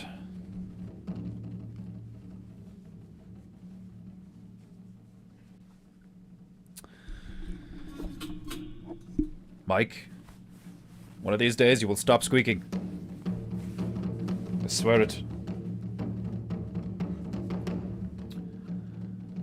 Oh. Okay. A quick shuffle of the hat to ensure premium randomness.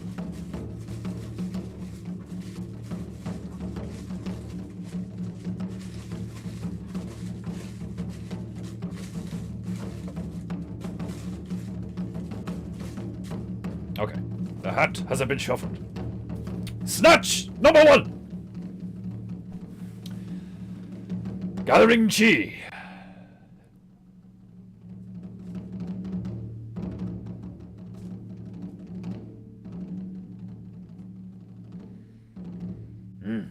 Snatch! What? That was a disaster. Ugh. Collateral damage all over the place. Right. I was on target, though. Snatch! Oh, that was clean. Oh! That's hilarious. All the bitching and moaning I'm doing today. First thing that comes out of the hat, a Zen garden.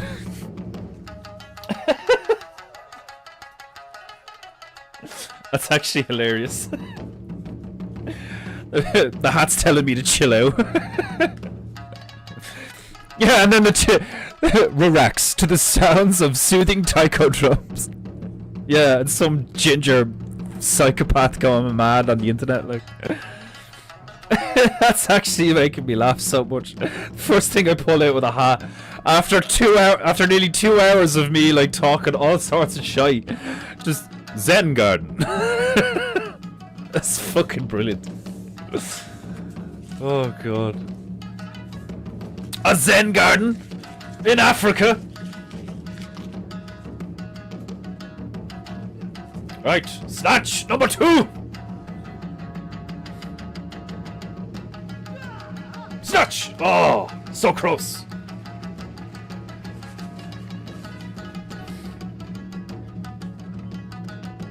Paintingu! Snatch! Oh, Crean.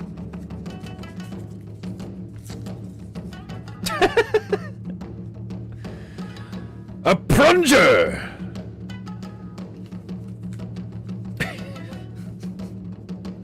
I still can't get over Zen garden. You're gonna need a plunger for that Zen garden of yours. Every now and again, one of the koi goes up the wrong pipe. Fucks everything up. Right, finer snatch!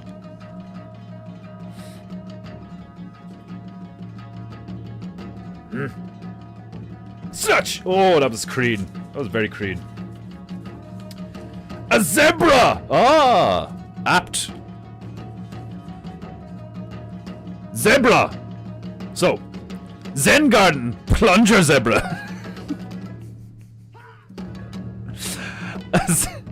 Zen garden, plunger zebra. Oh. I think I'll have to name this painting fucking like Zebra Zen plunger. Or some shit. Garden plunger zebra. Zebra plunger garden.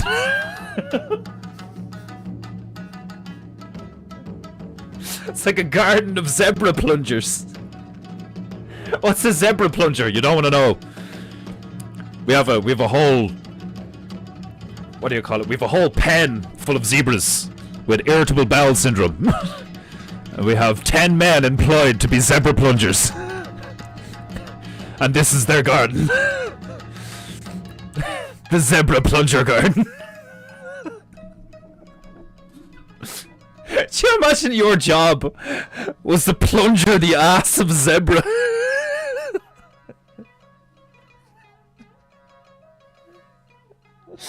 The thing's just like, things just chewing grass, chilling, looking around, and then all of a sudden you like thump, put a plunger on its ass, and the thing's like eyes go wide, like, and you're just like, it's for your own good.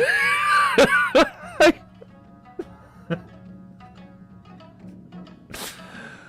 what are you feeding them that they need to have their asses plungered? Like, you don't want to know. Like, oh fuck. Right, we now know where we are going and what we are going. It only took us 1 hour and 53 minutes. But we got there.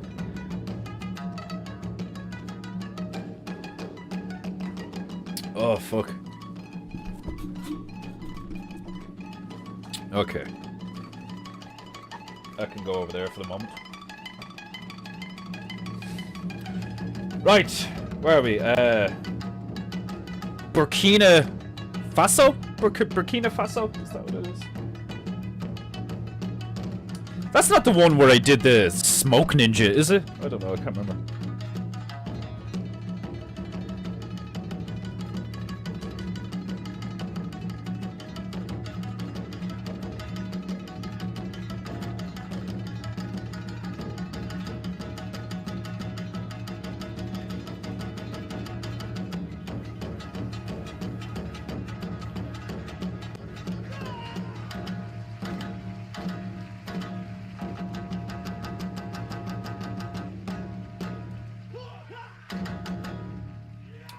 Right? You know what that means? Crap for painting goo. If you're not crapping for painting goo, there's something wrong with you. Those of you who do not crap for painting goo, I will let your ancestors know, and it will bring great shame upon you and your family. You don't want your ancestors to be ashamed of you, do you? And crap for painting goo!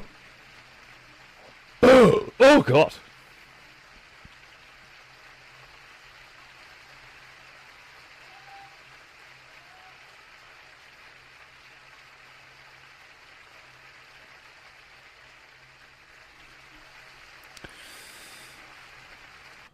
Right. Let's get this show on the road, shall we? Now, I'm wondering, does the synthy shit trigger the copyright? I can't remember. Guess I'll find out.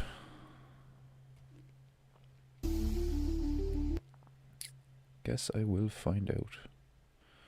I don't think it does, but I could be wrong. Obviously, I could be wrong. Painting goo goo goo. Right, so I shall pick a location in Burkina Faso. And I shall get the background started.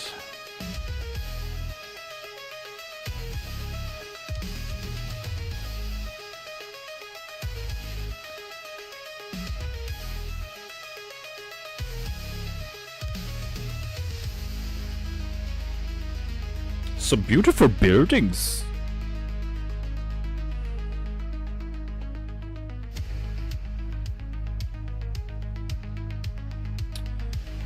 Okay, so far I have 2 possibles.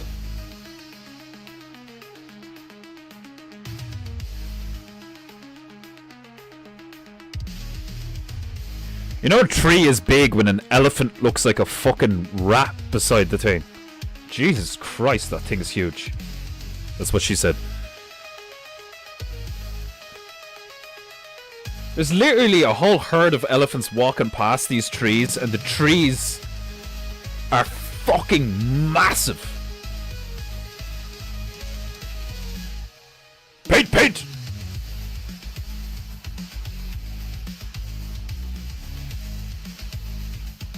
Yeah, that's crazy. Those trees are like buildings. That's fucking mental.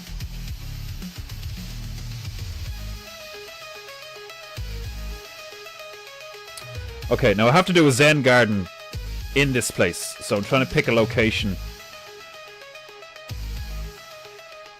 I must pick a location that is suitable.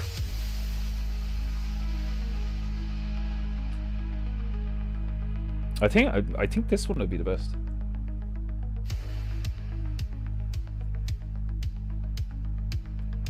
Yeah. There's almost like a space for the Zen garden in this. And it's quite easy.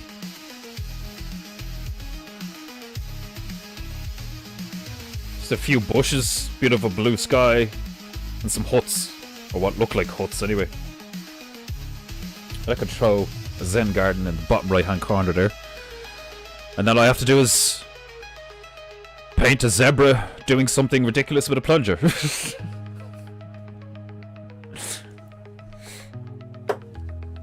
Okay. Right, I'm going to finish this cigarette and get some goo on the parrot.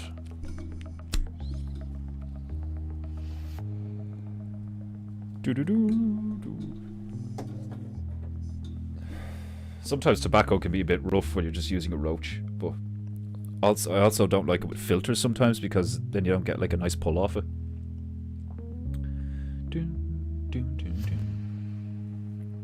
So the first things first is the usual, a beautiful blue sky.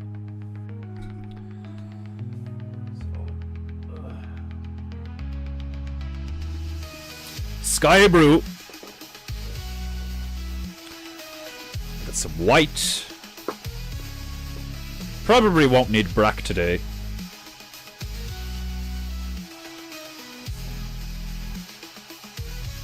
Raw umber.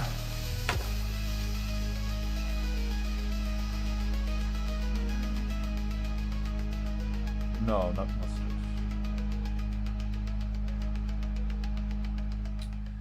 Some yellow ochre.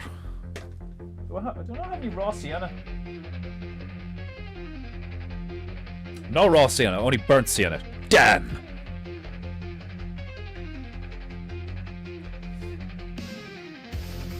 And then we'll get some greens in there.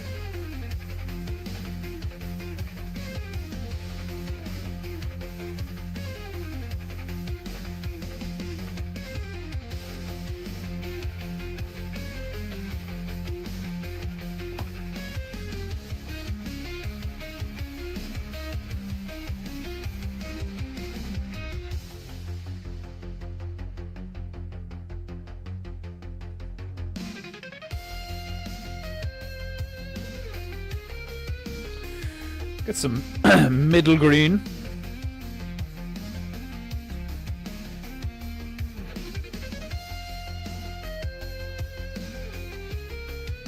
We'll use some yellow.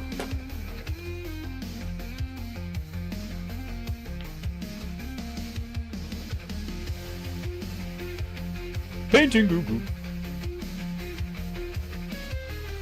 Aha!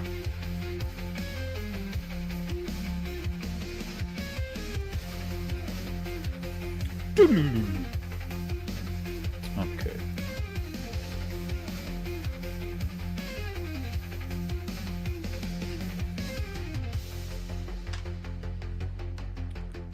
Yarrow ochre.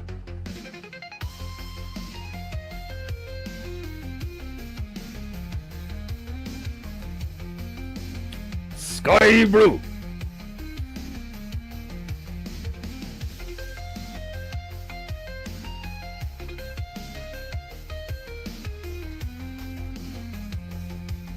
Raw umber.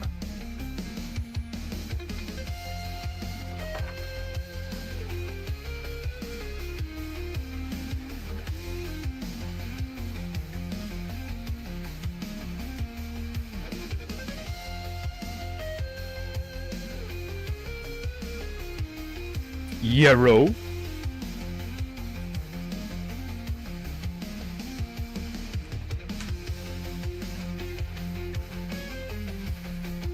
Almost out of the yellow.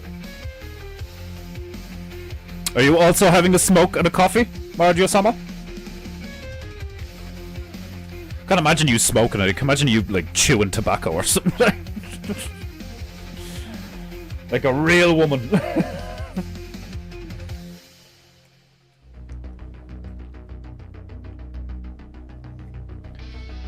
I bet you have a spittoon in your house somewhere, even if it's a really old one that's never been used.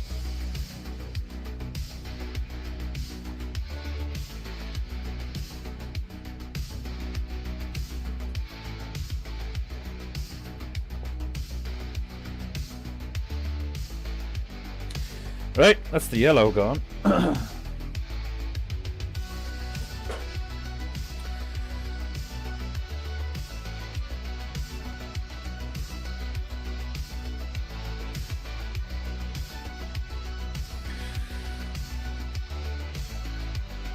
I'll have a bong and a blintz, or a pipe and a crepe. What's a blintz? A bong and a blintz?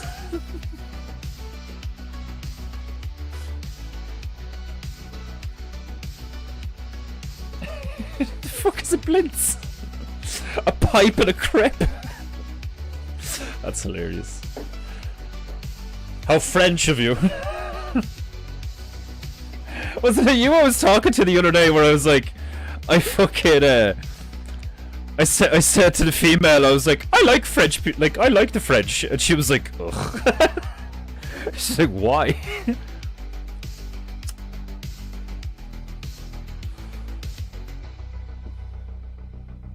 No, I like the French.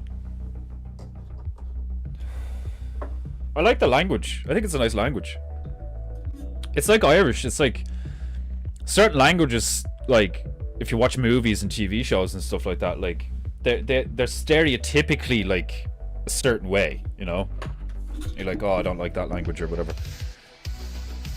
But like when you actually hear real people in real life speaking the language fluently, just in passing. French is a beautiful language. Beautiful language. And I left my squirter over there. Shit!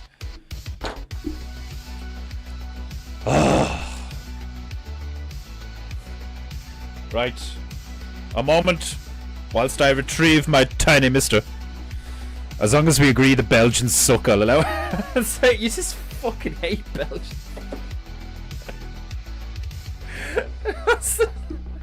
What's wrong with Belgium?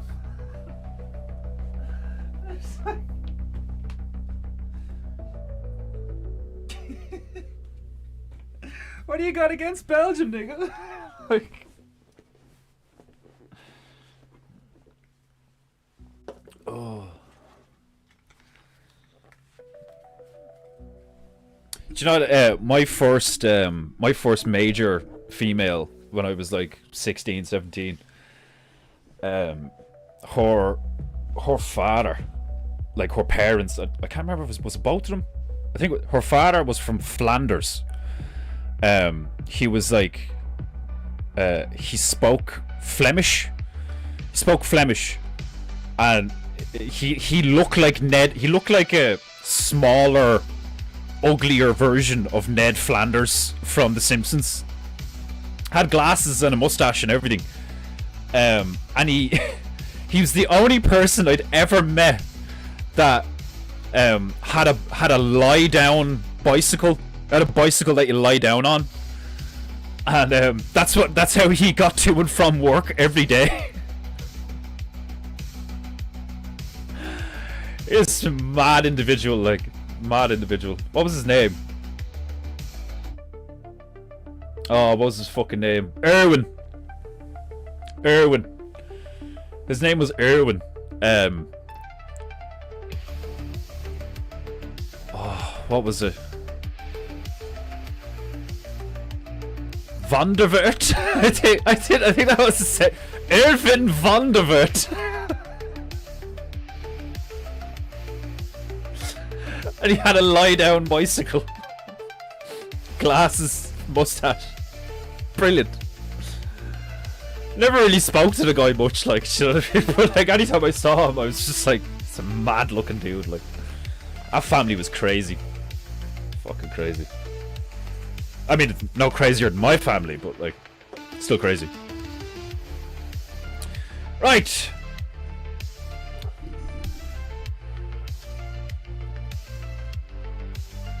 With a few squirts of my tiny mister, I will get the goo flowing. And we get some brew. Don't forget to get your bitch wet. Beat the fuck out of her.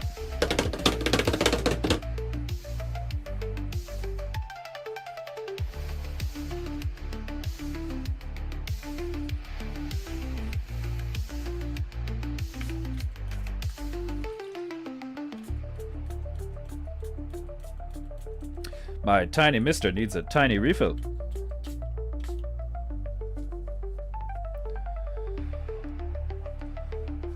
Oh, excuse me. Chicken.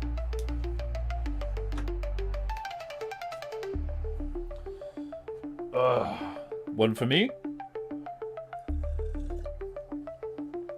One for you.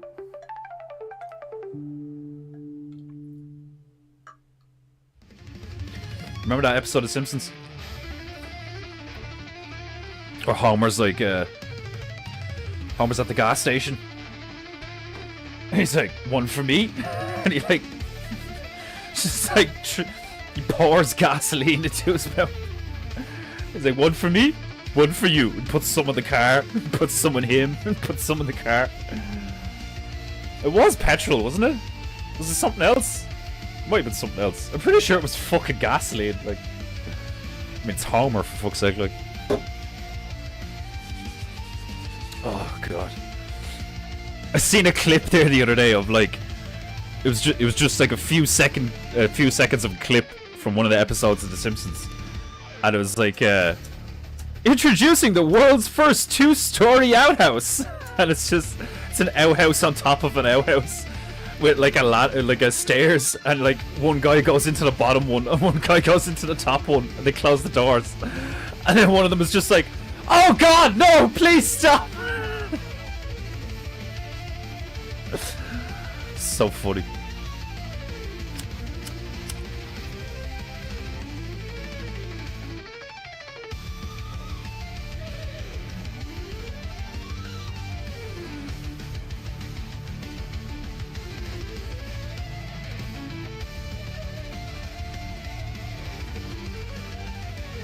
Now, make sure to water down your sky brew, because you don't want it to be too thick and vibrant.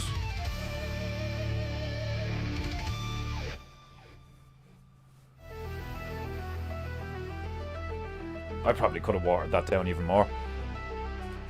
Still very, very blue, very powerful. But it's beautiful nonetheless.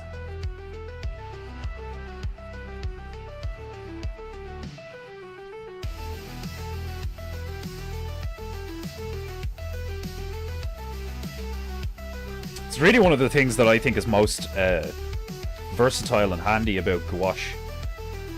It's like you can basically use it like watercolor as well. Like. Painting.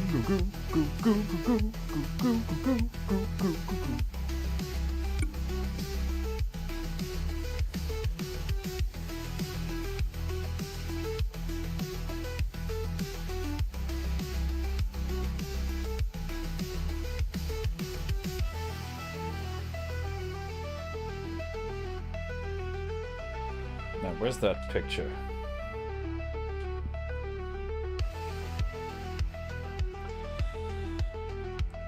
Oh, we got about like halfway down on this one.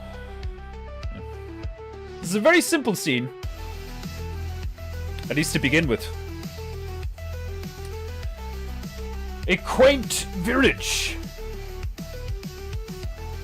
Where the fuck are we? Burkina Faso. I wonder what it means. It's one of the things I thought was funny about Attack on Titan, and the main hero, or depend on what way you look at it, the fucking main villain towards the fucking spoiler alert. Eren, out of Attack on Titan, the main kid, Eren. That's what Ireland is called. Ireland's real name, as far as the Irish are concerned, is Éireann. E-I-R-E-A-N-N. Éireann. Or Éire. E with a little thing on top. I or E. It's literally Éireann. And there's like, you know, the goddess Éireann. We've a lot, like, that's another thing actually. We've the Irish have a lot of female warriors, like mythical warriors and goddesses and queens and shit.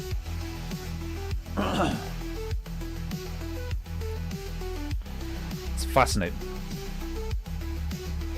Very, very old. Very old. Very ancient. Like, I'm talking like India, China ancient. That's how old the Irish history is. Irish history is fucking ancient. Predates most of y'all.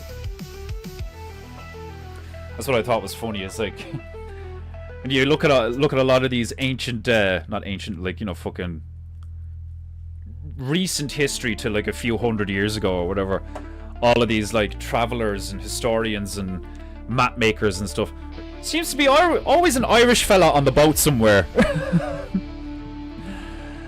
There always seems to be an Irish fella on the boat somewhere that's like, oh yeah, I know where that is. I've been there, like, you know.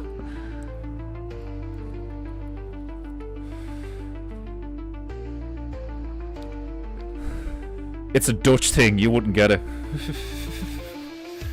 That's what I think, is like, do the Dutch and the Germans just hate each other, or what's going on? Like, I got Billy 3 new pipes for Christmas, but I kept one. it sits here full. That's hilarious. Is Billy does he just smoke tobacco, does he? Out of a pipe? Like an absolute legend. I used to think that was such a old man gentleman thing to do, you know, to be like smoking out of a pipe. Just puffing on it like fucking Gandalf or something like. It would appear that your love of the halfling's leaf has slowed your mind. I love that line. Basically tells you that Gandalf is like a fucking proper pothead, like, you know, like, there's still time to act. It would appear that your love of the halfling's leaf has clearly slowed your mind. It's fucking so funny, like. And Gandalf kind of looks at him as if to say, like, fuck off. Like,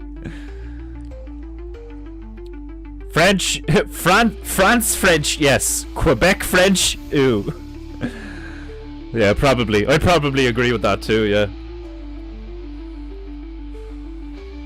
Although, I don't know, I mean, like, George St. Pierre, as far as, like, role models goes for, like, males, young men, George St. Pierre is pretty fucking cool, like, you know? Excellent fighter. Very cerebral. Intelligent man. Honest. Like, from what I can tell, anyway. Smelly surrender monkeys. Oh, that's one of the best things about, like, smelly surrender monkeys. That is hilarious.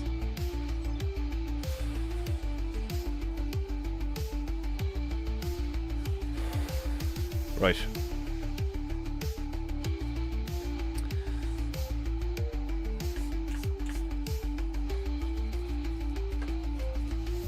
I definitely should have watered down that. Yeah, there we go. It should have all been like this. Yeah, it should have all been like this. It's far too blue. But whatever. No matter.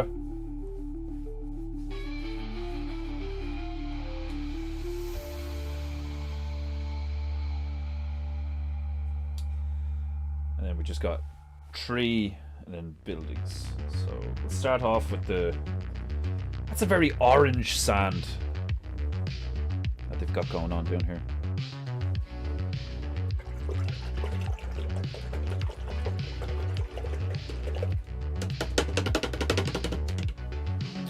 I might go over that with a paler blue later. We'll fix it later. If it's Burkina Faso, it's Burkina. You might want to add a lot of dead bodies to that place as a nightmare hellscape. Beautiful scenery though. From the photos I saw on Google, it does look like one of those areas that's governed by warlords.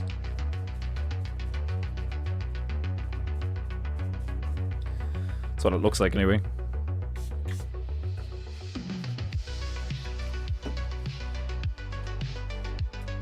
I tried to change the settings on my phone so that I don't have to keep unlocking my phone to look at the fucking picture, but don't know why. It didn't work.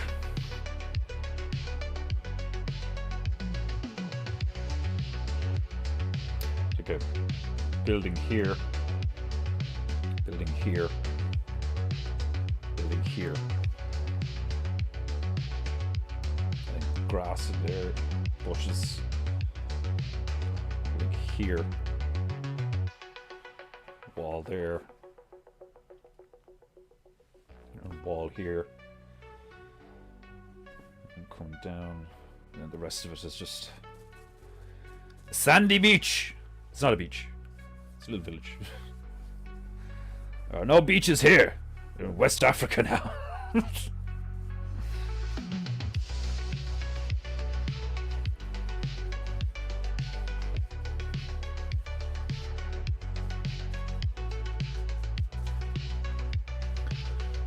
Painting goo goo goo.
Painting goo goo goo goo goo goo. Painting goo goo goo. Goo goo goo goo goo goo goo goo.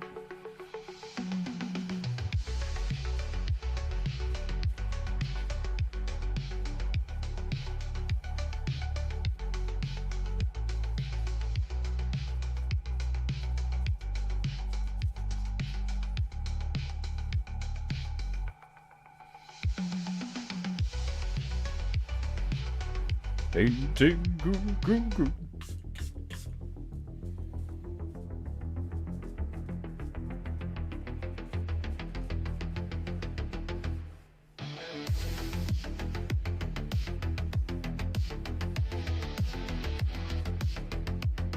Painting goo goo goo goo.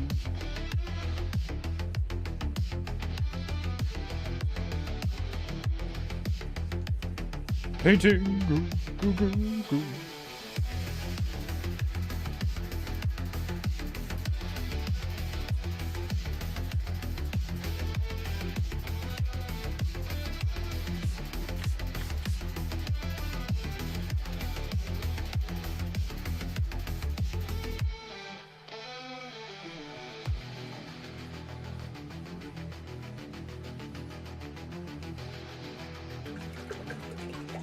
Ah, Dick Fordu! Welcome!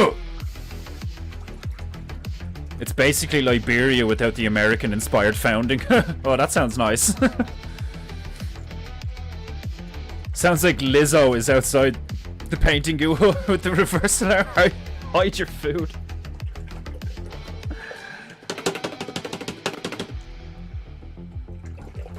Hide your kids, hide your wife. Because they're raping everybody out in here.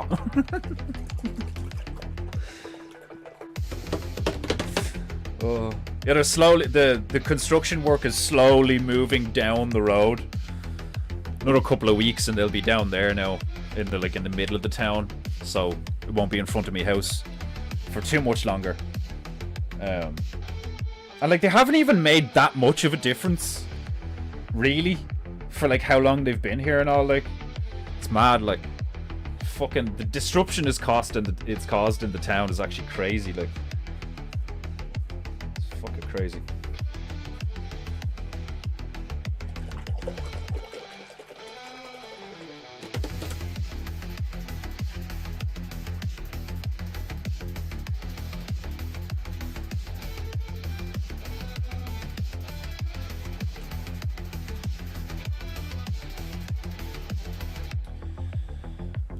Painting goo goo goo goo.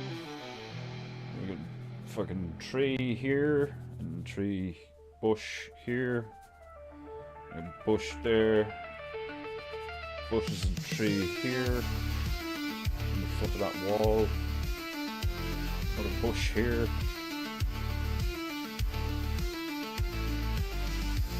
and we got a fucking big one, goes up to like all the way here.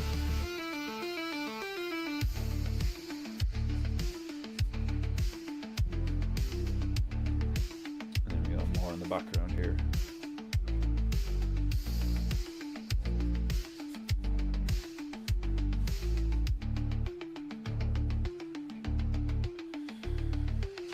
Painting goo goo goo goo goo goo goo goo goo goo. Painting goo goo goo goo.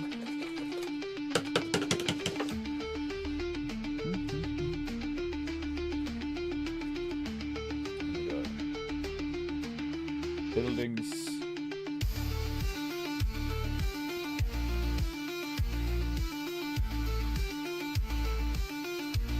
Here and here.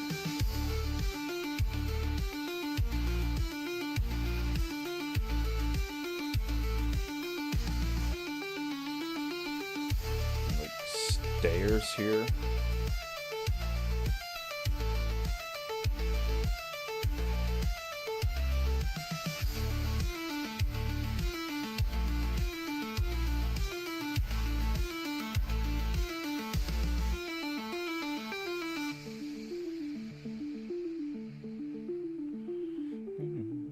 Painting goo goo.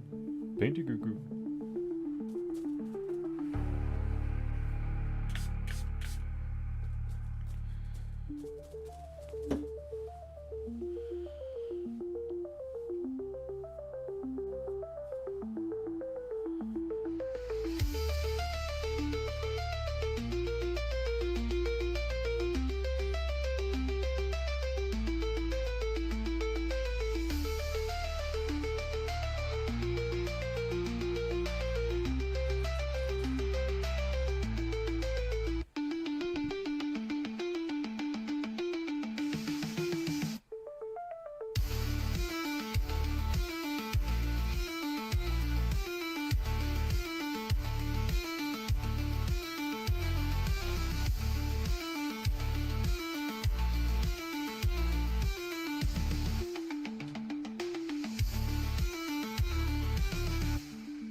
just like a random log. Just in there.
Painting goo goo goo goo goo goo goo goo goo goo goo goo goo.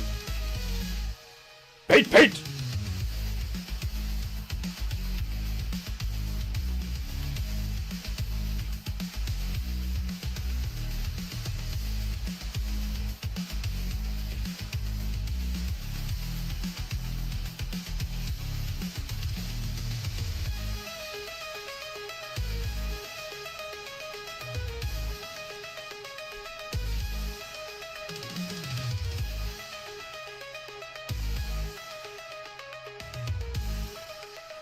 Right, now there's like this section in the middle here where I believe I'm going to put the Zen garden. Kind of middle foreground.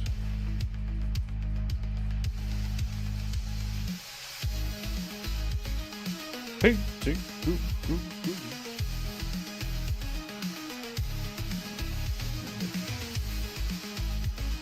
Here.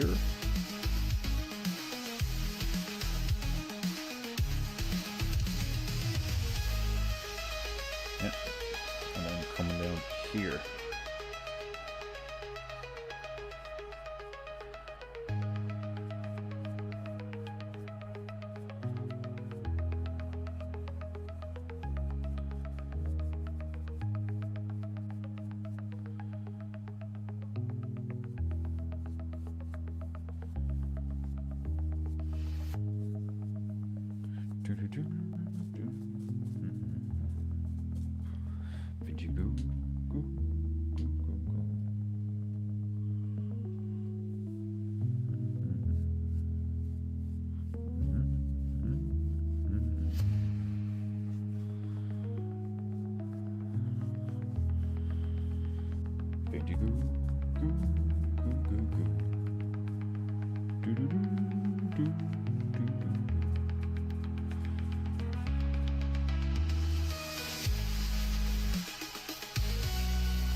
Okay.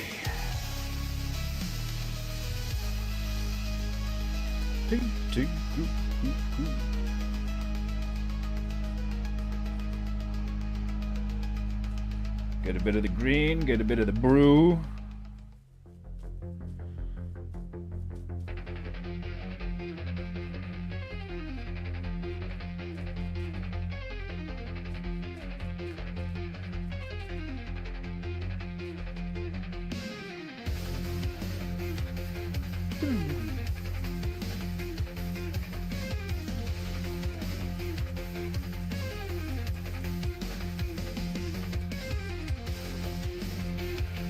Painting goo goo.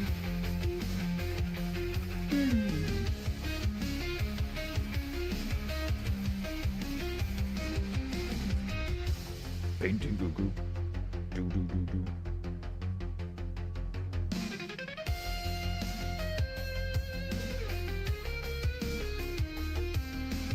Painting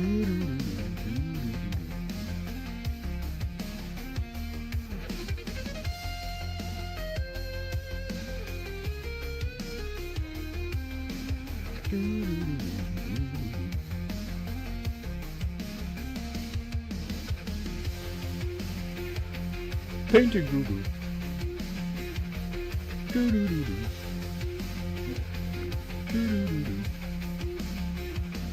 Painting Google. Painting Google.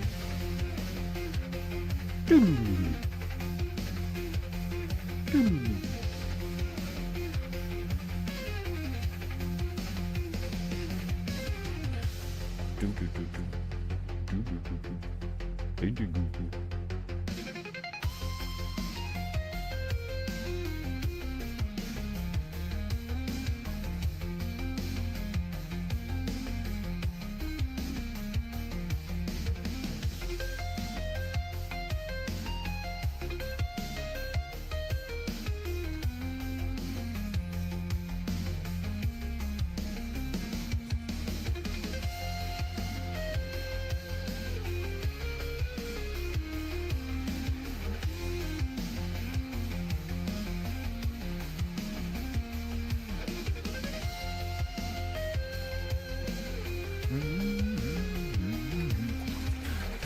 a goo.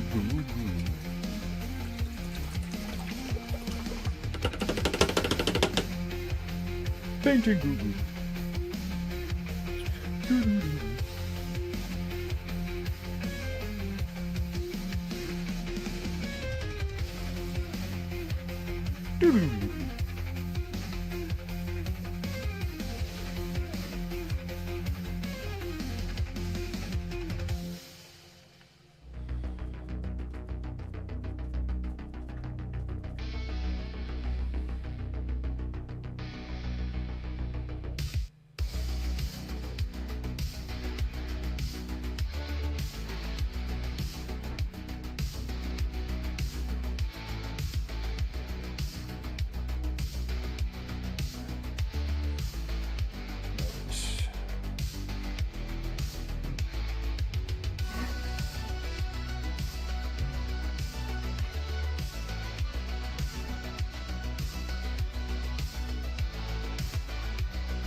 Painting goo.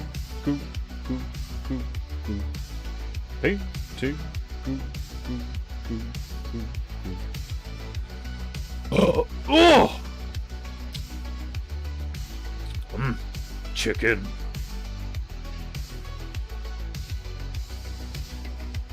Stairs. There.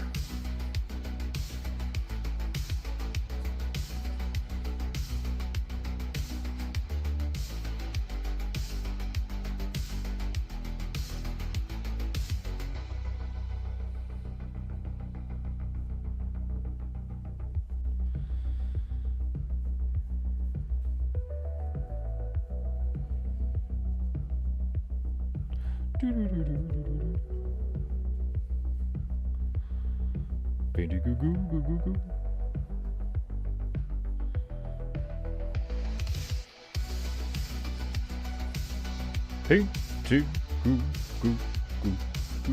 Painting goo.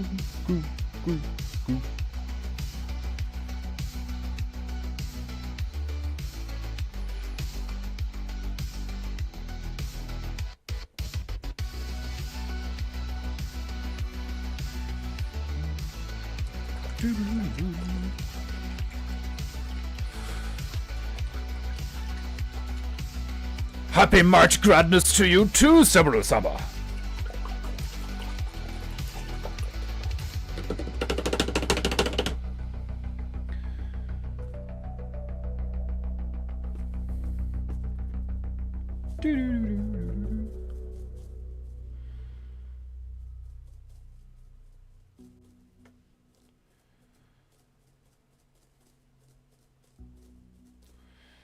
Bit more. Just a tad more. Right.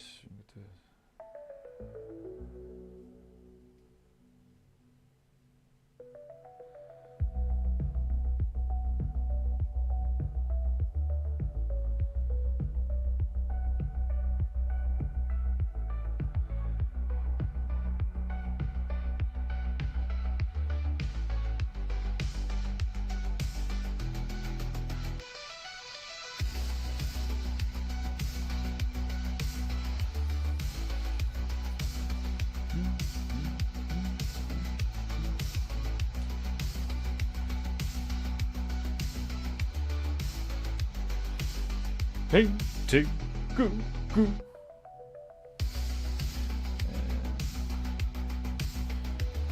Okay.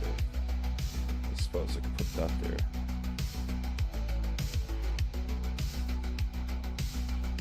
Do that.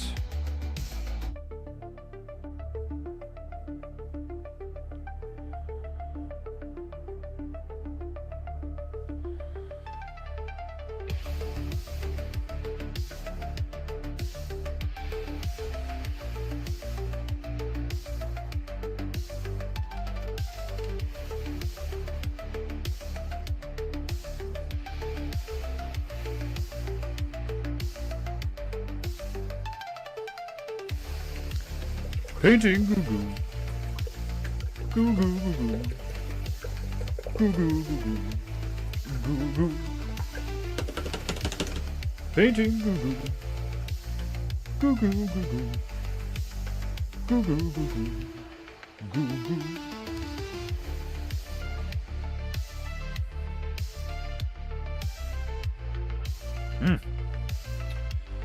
Way more euro.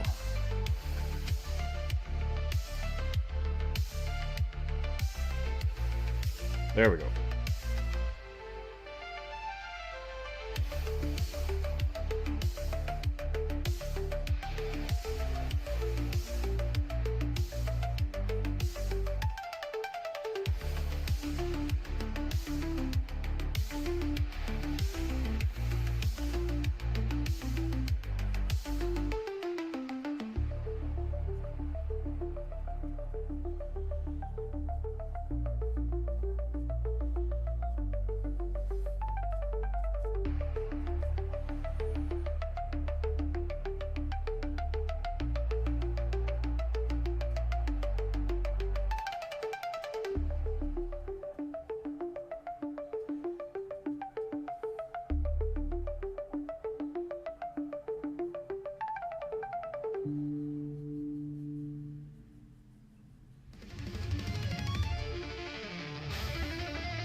Painting goo goo goo.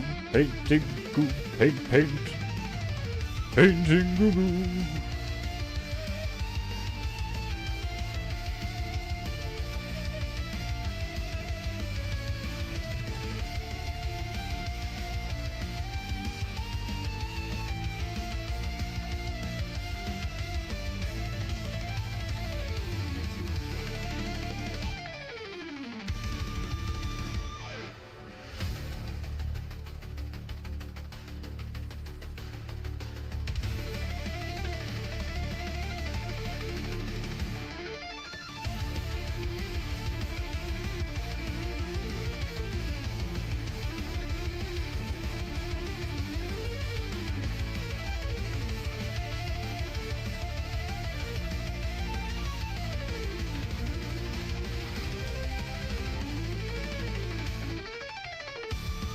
Pentagon.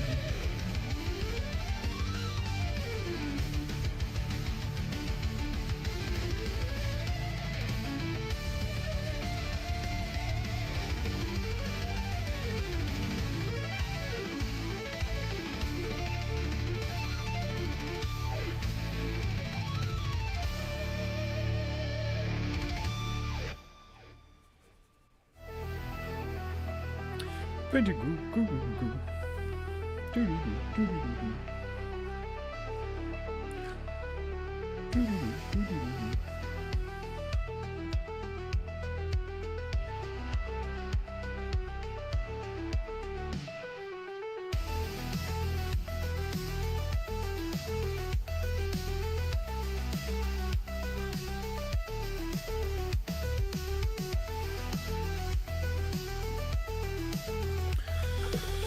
Look at it! Slow reform before your feeble mortal eyes.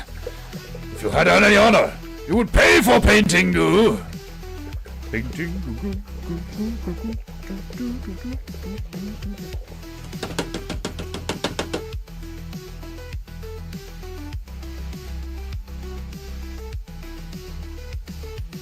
Paintingu.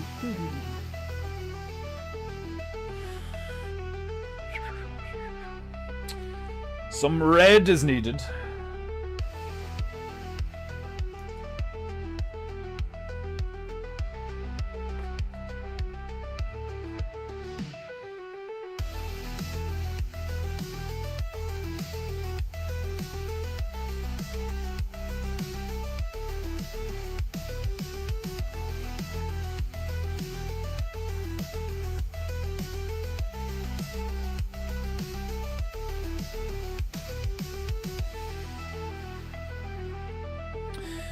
Yes.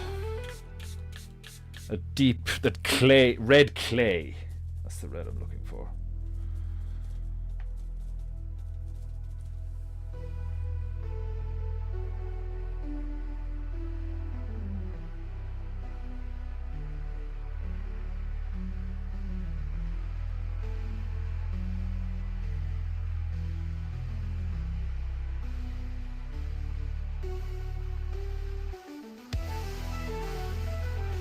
Paintingu. Goo goo goo goo.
I am showing support by wearing my Gundok hoodie in the sub-zero temperatures today. I think it's hilarious that, like, there's a few people around the realm who have my, like my ma's my ma's fella, my ma's boyfriend, whatever you want to call him, like, partner. I think partner is such a stupid word. But they're not married, so it's basically our boyfriend, like, fucking, he loves the duck hoodie as well. Like, he didn't get the gun duck one, he got the hunter duck one, which is just like oh, what's it say, get ducked or something, like. And he fucking loves it. Like, I need to do more merch. The next merch I'm doing is the chicken t-shirt. The good, the bad, and the chicken. Great t-shirt. I think it's going to be a great t-shirt.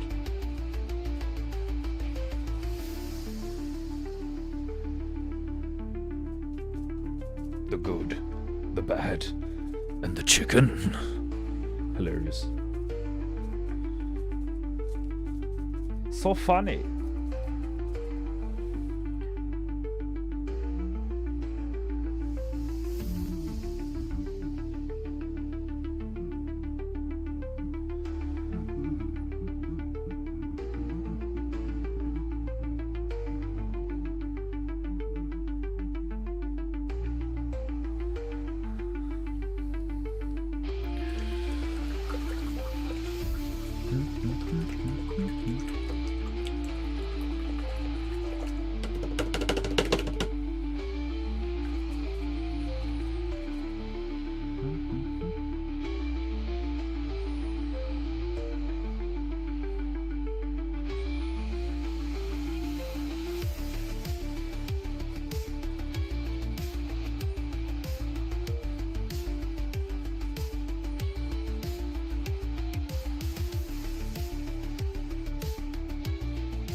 Painting goo goo goo. Painting goo goo goo.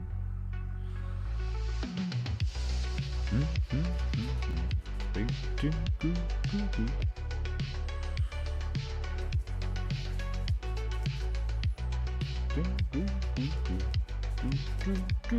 goo.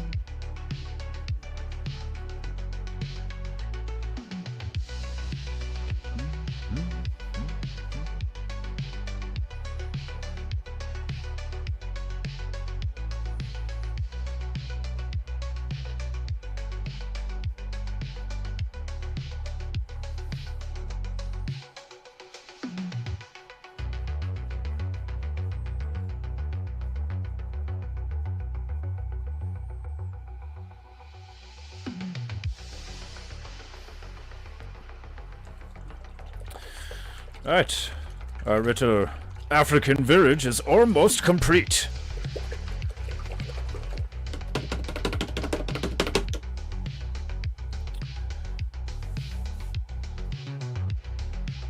Time for some fluffy crowds.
Paintingu, goo goo.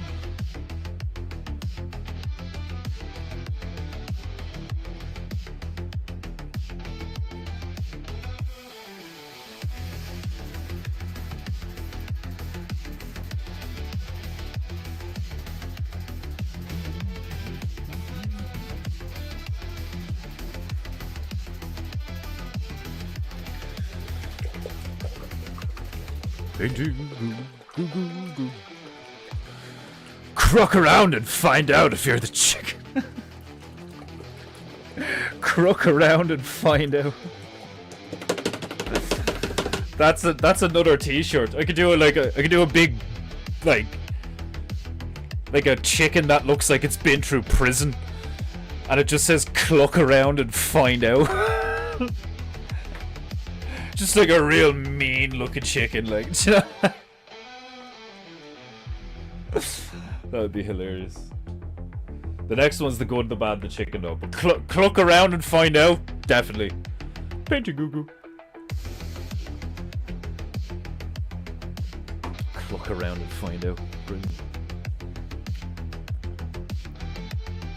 Get ducked is like hilarious. I'm so glad I have that on a hoodie. I want a few of them, like, you know.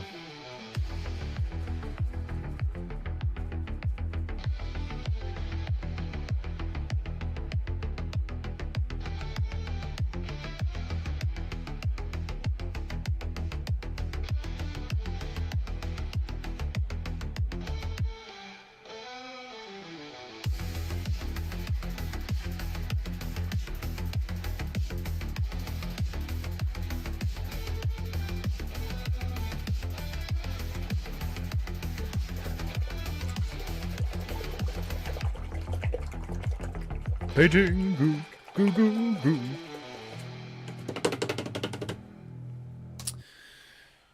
Right.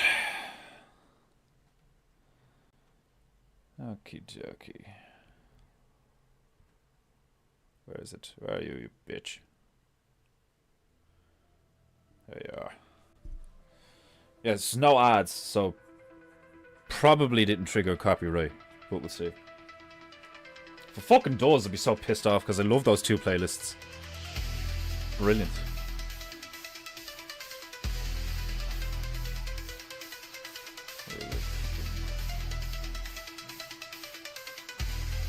Wooden doors and patterns.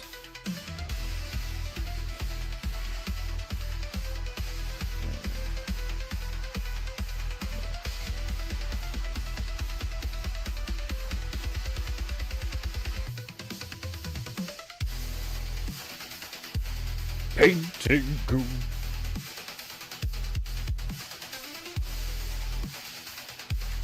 Paintingu.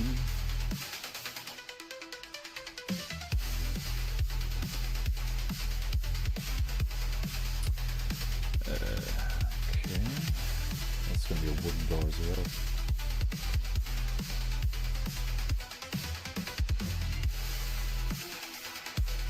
Paintingu.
Paintingu.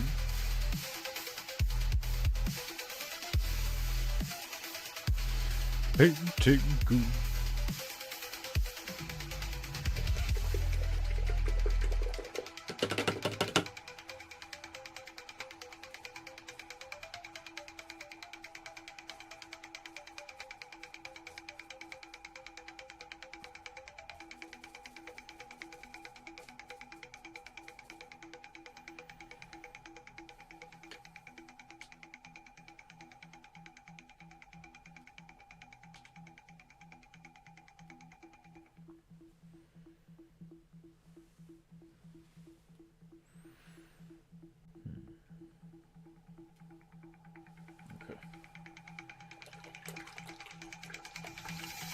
Patterns on these huts are awesome looking.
Okay.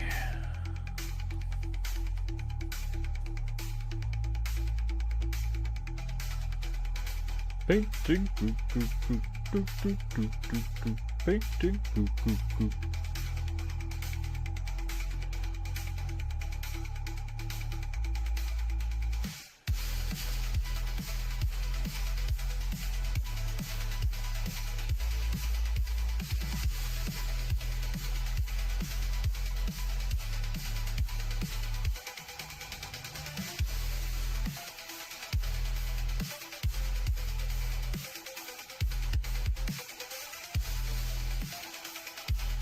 Paintingu.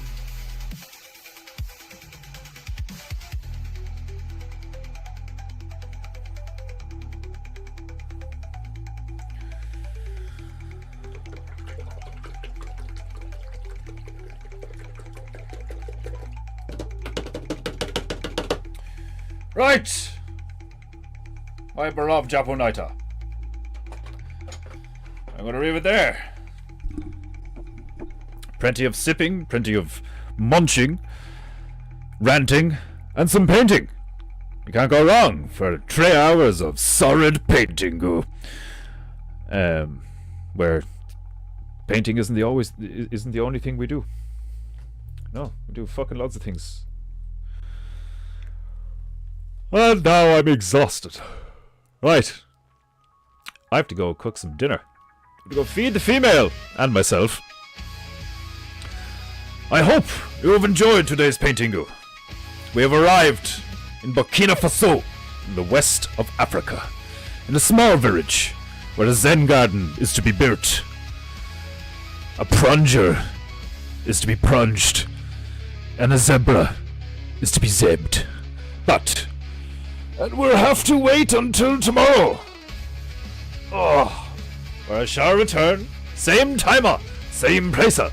Same high-octane paintingu energy. In the meantime, be good, be true, and be beautiful. And above all else, remember to pay for paintingu, or your ancestors will look at you with great shame. Click the link in the description. There are many of them. Buy something, or give me money. And above all else, above all the things that are above all the things, smash that like button like it has insulted your ancestors. Or I shall find you and I shall kill you using my tiger.